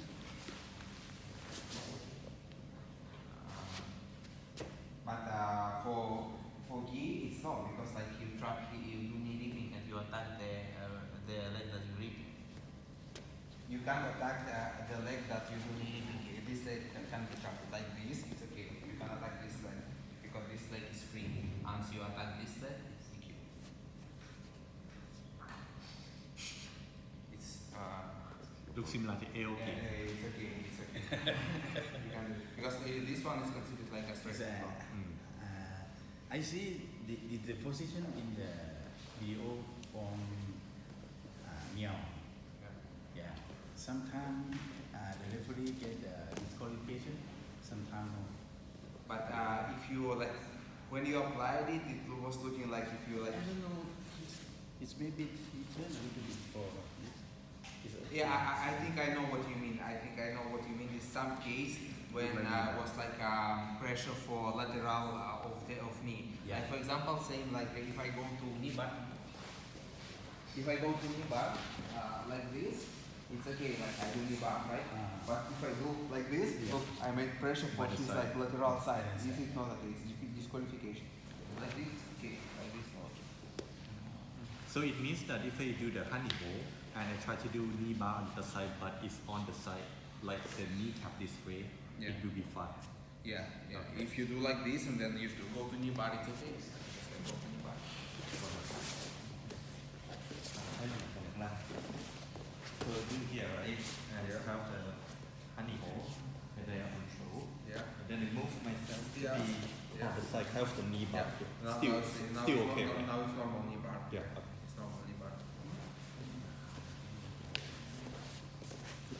คือมันต้องแบบห้ามเข้าข้างๆเนี่ยครับให้ดูเหมือนไม่เข้าข้าง Okay, now we will find, you talk about lack of combativeness. When it's like somebody's throwing. Welcome to IBJJF tutorials. This video will be discussing lack of combativeness. When both athletes pull guard at the same time, even if the athletes are moving, it will be considered lack of combativeness, and the referee will look at their watch and start a 20-second countdown. So it's in this video we talk a lot about double pull situations. So it's when it happened double pull. As we told you, referee look at the watch and then waiting for 20 seconds for one and a half stand, who stand with one advantage. And there's some different situations we will see in video. If at the end of the 20-second countdown, one of the athletes does not reach the top position, does not have a submission hold in, or is not imminently completing a point-scoring move, the referee will stop the fight and give a penalty to both athletes. In this situation, the referee will restart the combat in standing position. So if nothing happened in 20 seconds of the double pull, you put both athletes standing and one penalty, other one. When both athletes pull guard at the same time, the athlete who achieves top position before the end of the 20-second countdown earns an advantage. In cases that the athlete achieves the top position by going straight to side control, they will not receive points nor an advantage regarding the guard path. Why no have guard pass here? Because he didn't have guard. Both person sit on the floor and then just like go under the leg, and pass the guard. Because for now, if it's not the guard player and guard passer, you both in the same position. If you stand up and then you pass here, you have a guard pass. No guard, no pass. Yes. During a submission attempt, the referee will not interrupt the 20-second countdown and will not stop the fight while the submission is still locked. If the athlete manages to get on top without losing the submission hold, he will be awarded an advantage regarding reaching top. If there is any submission hold, we don't stop the fight, even if it passed like more than 20 seconds, maybe it passed like 20, 30, 40 seconds, and submission hold there. If athlete stand up in this case, so he will get advantage for stand up, and maybe he will get advantage for submission if it was like tight enough. But if an athlete will let it go when he sits on the floor before the stand up, referee will stop the fight, maybe give advantage for submission hold, but the fight will be already restarted. We will see it now. Position. However, if after the 20-second countdown the athlete loses the submission before getting on top, he will not be awarded an advantage regarding reaching top position. That's it clear? Because now he let it go when he was sitting on the floor and then stand up, and it was like more than 20 seconds passed. In this case, the referee will stop the fight and give a penalty to both athletes and restart the combat in standing position. If an athlete is about to complete a point-scoring move after the 20-second countdown during a double guard pull situation, the referee will not interrupt the fight and wait to see if the athlete will be able to complete the move. So in this case, one athlete tries to start to do a back take, and he already has hook, so he's almost to get back take. In this case, you have to finish. You have to wait for the finish this move. If one took back take, okay, now he has points, and then just keep going. If other one free himself, then you have to stop the fight, give penalty for both athletes, and then restart. If the athlete does not complete the point-scoring move ending up in the guard pull situation. The referee will then stop the fight and give a penalty to both athletes before starting the combat in standing position.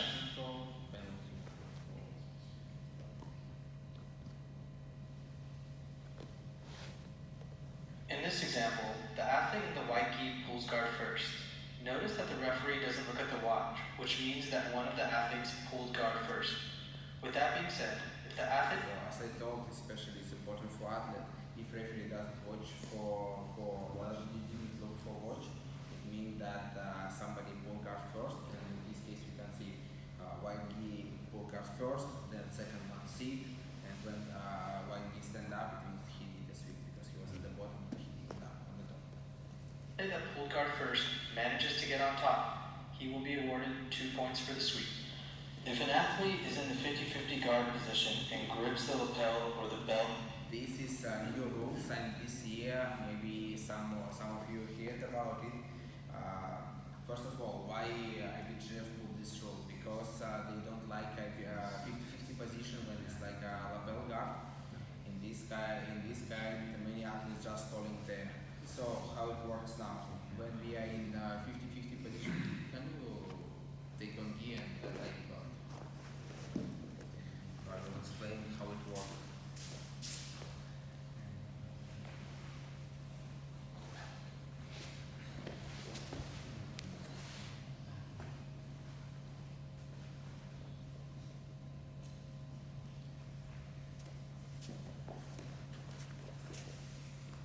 So this rule is only signed at the beginning of this year. We go to 50-50 position. We stand up. I'm here. If I touch his belt like this, grab like this, I have only one way two ways for not get belted. I have to sweep him and complete the sweep, or I have like change my guard. If I'm here, 20 seconds, so I get belted because I'm stalling here. But many people don't understand. They think like, okay, I grab here, I will keep him like 15 seconds, then let it go, and then grab again. No, until I touch this belt like this, referee start count. I can maybe just hold it 1 second, let it go. I will stay here in 20 seconds and get penalty. Only one thing, two things. How can I avoid it? Or I sweep him and stabilize position, or I just like go to any other kind of guard. In this case, I didn't sweep that. But if you keep staying at the bottom and you have grip, if you have grip, not have grip anyway, you will get that penalty. Oh, okay. Clear? So it doesn't matter that you have the belt grip or doesn't have. You have Since you touched it. Once you touch the belt like this, once you apply this kind of guard, in this case, the referee will like mark time on the screen. He will say, okay, like 3 minutes left. Like in 2:40, if he will not sweep him or if he will not change the guard, I will give him a penalty. Well, what about if I don't touch the belt, like I just hold the lapel? Label, same thing. Or the same thing? So pants, Pants. pants or foot like How we will hold pants. like grab it. But anyway, so yeah, each grabs something right there, and it seems to be within the range. จับสายสวิตช์ได้แต่ถ้าเกิดสมมติจับมันก็จะแบบเหมือนมี20 วิครับคือพูดง่ายๆคือเขาไม่อยากให้สตอลพี่คือมันต้องจับแบบจับลาเพลจับอะไรก็ได้ต้อง20 วิมันก็คือพอ20 วิไม่ใช่ว่าปล่อยแล้วจับใหม่ยังไงก็ต้องสวิตช์ภายใน20 วิไม่งั้นมันจะโดนพีนัลตี้ right so you can get penalty if they not do anything within 20 Yeah, you have to or you sweep or you change the guard. Like you have like make 50-50 and go to any other kind of guard.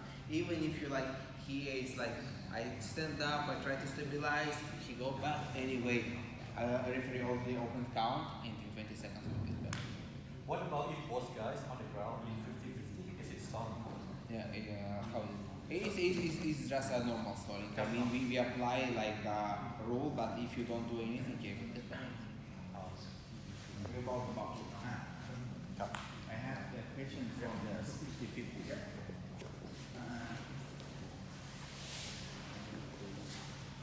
Did you try to 50-50 position? Yeah. No, it's only right in this year. No, it's in this case, it it will be applied like normal stalling rule. Like if I see that you grab his arm and you don't do anything, I will penalty you because you just do nothing.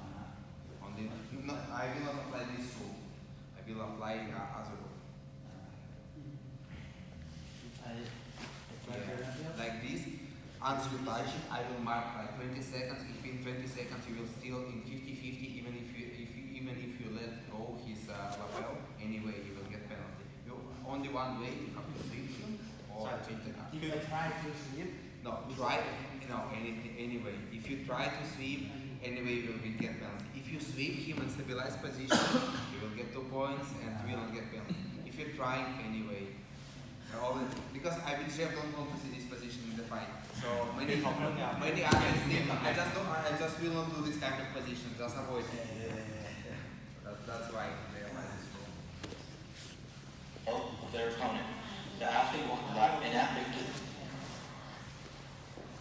ฟ้องไม่โดน ที่หนักสุดเราแพ้เลย อ๋อเพราะว่าไม่ได้สวีปจริง ใช่แล้วเพื่อว่า Maybe he's fighting, but anyway. คือถ้าสวีปแพ้ไม่มีผล Same thing here.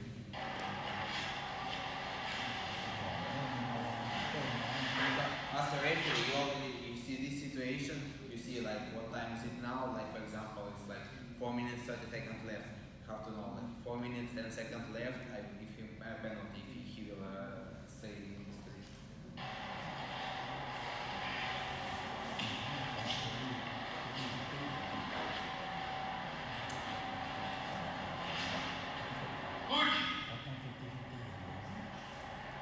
Lack of combativeness or stalling is defined by one athlete clearly not pursuing positional progression in a match.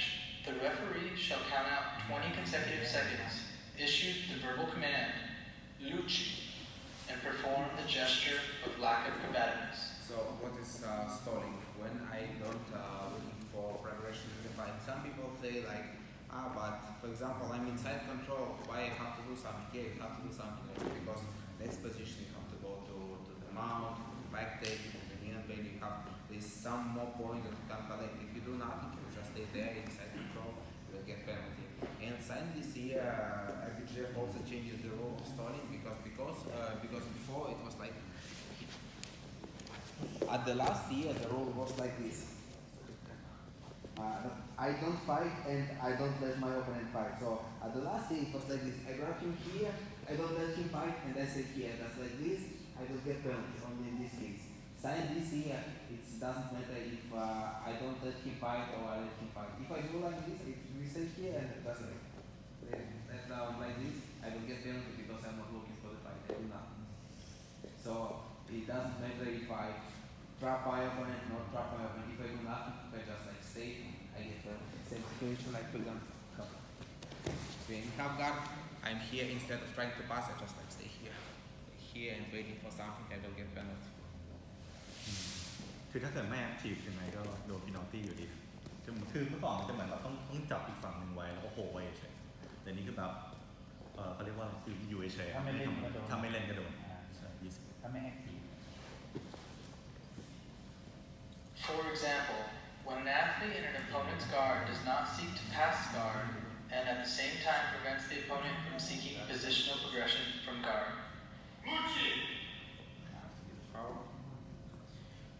One more thing, it's just more for referees as well. In case, I think we'll have it here now. In case it is like, for example, stalling situation for both athletes and you want to give a penalty for both athletes at the same time. In this case, you stop the fight first. You don't give like a foul. You just like stop the fight, like stop, foul, and restart. Like this. You have to stop the fight before they do penalty for both athletes. And one more thing about penalties, just remember that if it's still penalty for both athletes, you stop the fight and put them standing. If it like last one, stop the fight, put them standing. อันนี้คือเขาบอกว่าถ้าเกิดสมมติเป็นพินอลตี้สองข้างพร้อมกันก็คือเขาจะให้หยุดไฟก่อนแล้วก็พินอลตี้ When the bottom athlete playing closed guard wraps his or her arms around the opponent's back or performs any other controlling movement, clutching the opponent without intending to achieve a submission or score. While standing, an athlete grabs and maintains his or her hand on the opponent's belt, preventing the opponent from completing a takedown movement and without attempting an attack of any kind.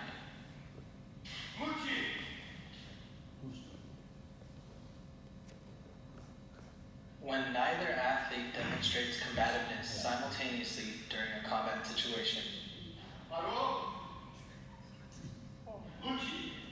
This situation is a penalty for both athletes, the 5 first, and then 3 penalties. No, in situations where both athletes are penalized for lack of combativeness, resulting in a third penalty for each, the match will restart standing. Stop the fight and start standing.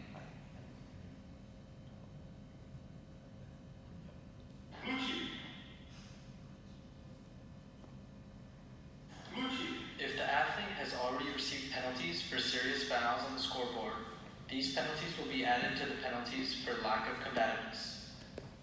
Lack of combativeness, or stalling, is not declared when an athlete is defending his or herself from an opponent's attacks from mount, back control, side control, or north-south positions. That's what we're talking about. If you defend yourself of submission, it wouldn't be stalling if you're trying to defend yourself.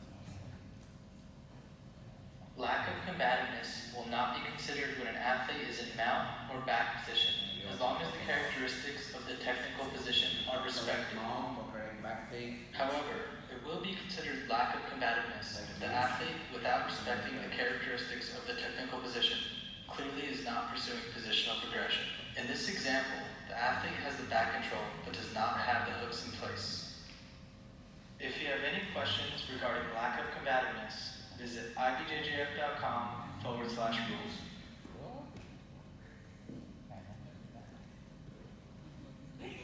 I think we already finished with all videos here. I have some more points that I want to talk. I think it will be more useful for referees, how to conduct the fight.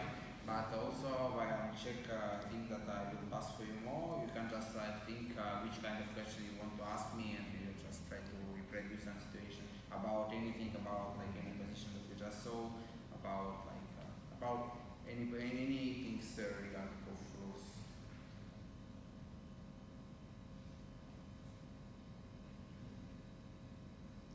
Everyone's sleeping.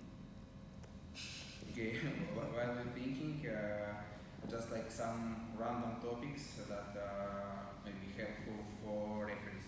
So first of all, we have to keep a good posture in all competition during the time. So what it means, like like athletes, they come there to the competition and they have to trust you. And if they see that you're like I don't know, like have any crazy behavior, like to scream to someone, do some crazy things, they will not trust you.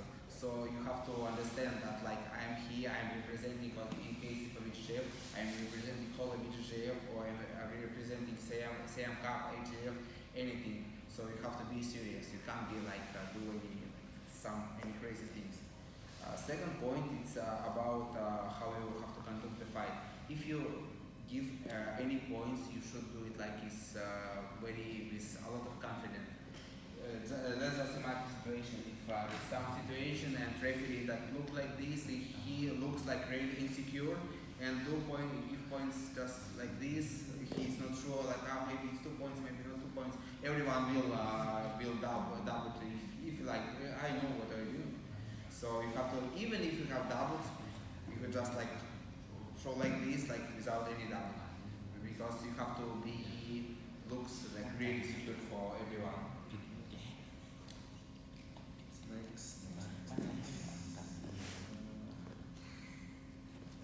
One more important thing that we talk about in every referee training program, that you never can stop fight with submission hold. I mean, like if you want to do something, I don't know, fix gi, if you do anything, if there is submission hold, you can't stop this fight.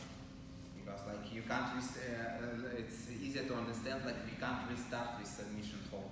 If, for example, I have triangle and referee stop the fight by some reason, like how I will restart the fight with this triangle. So it's, you never, if you see that any submission hold there, you can't stop the fight. You have to wait. Like, that's clear.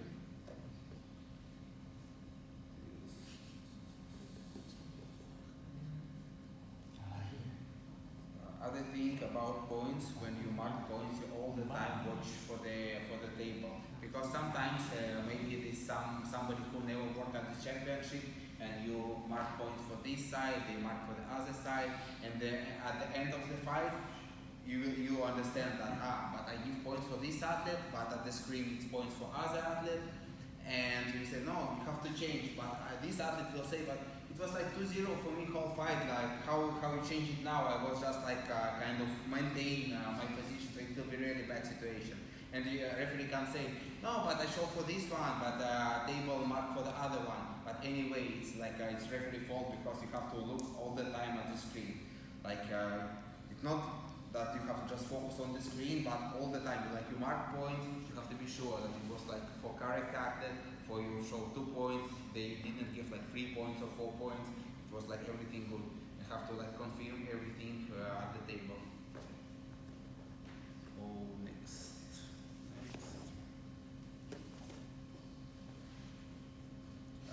In Brazil, in IBJJF, we never can work at the fight of teammates, of your personal friends, without anything. Yeah, because like I don't know how it's in Thailand. Maybe Thailand it's harder to switch, but anyway, like maybe you think that but I am fair. I will not help my friend. But anyway, it's like it's not something that you can understand. If you involved in this fight and you see like maybe it's your friend and other guys almost pass his guard, you will count like more slowly without not like that. Or maybe he's passing guard of someone and you will count like 1, 2, 3, or one more faster. Not because you like a bad referee, that's just because you're involved in this fight. So better just avoid this kind of situation and don't have any problem. If you can't switch, better switch. Never do like fight of friends.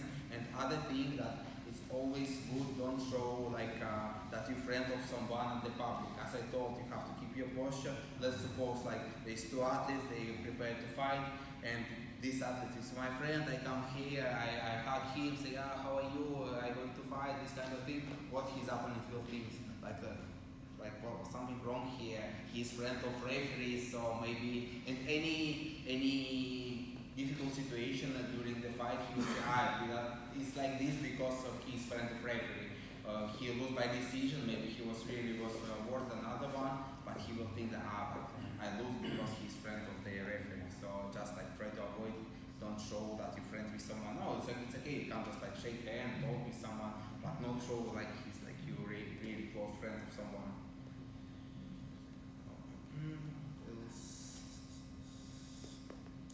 And one more thing for referee, that you have to all the time stay close to athletes.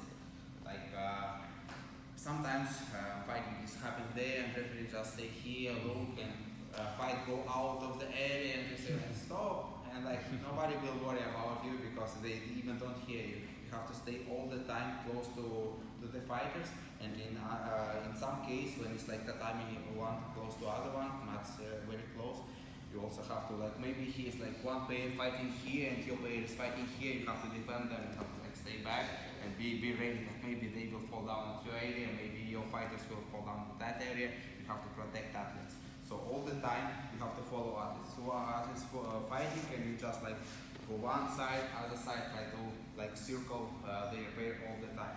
And just one more advice: if 2 athletes at the floor, it's always better to pass at their head, because like if you hear and you want to see what happens, don't go just like this around the legs. It's always better to go here at the head, because you can see better what happens.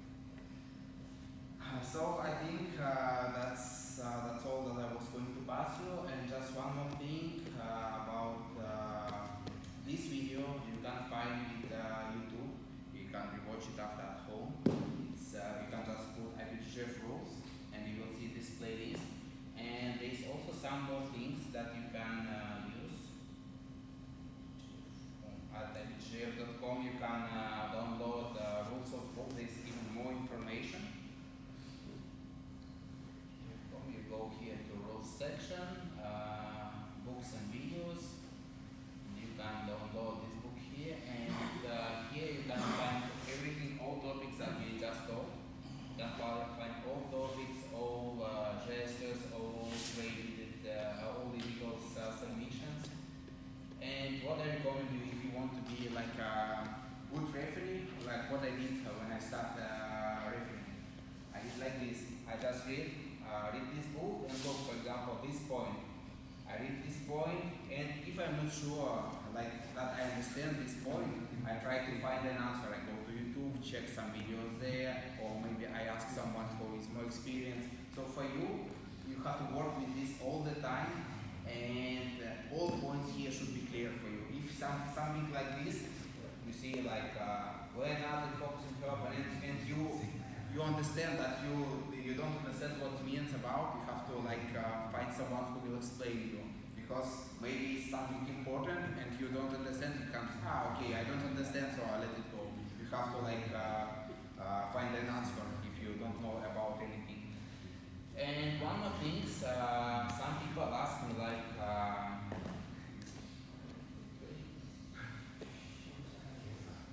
some people ask me if there are like any referee course at IBJJF, any like certificate that you're IBJJF referee. No, it doesn't work like this. What IBJJF have, we just had it like maybe a couple of months ago. We have all schools.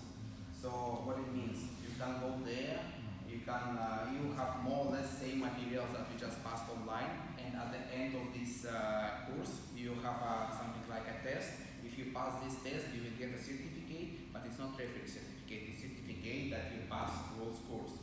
So just for you understand, IBJJF, we don't have like a certificate that you're referee. You have like a certificate that you know rules course, but for referee, no.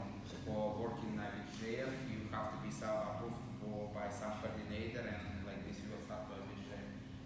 So if you have any question, let's ask. มีคำถามไหมครับ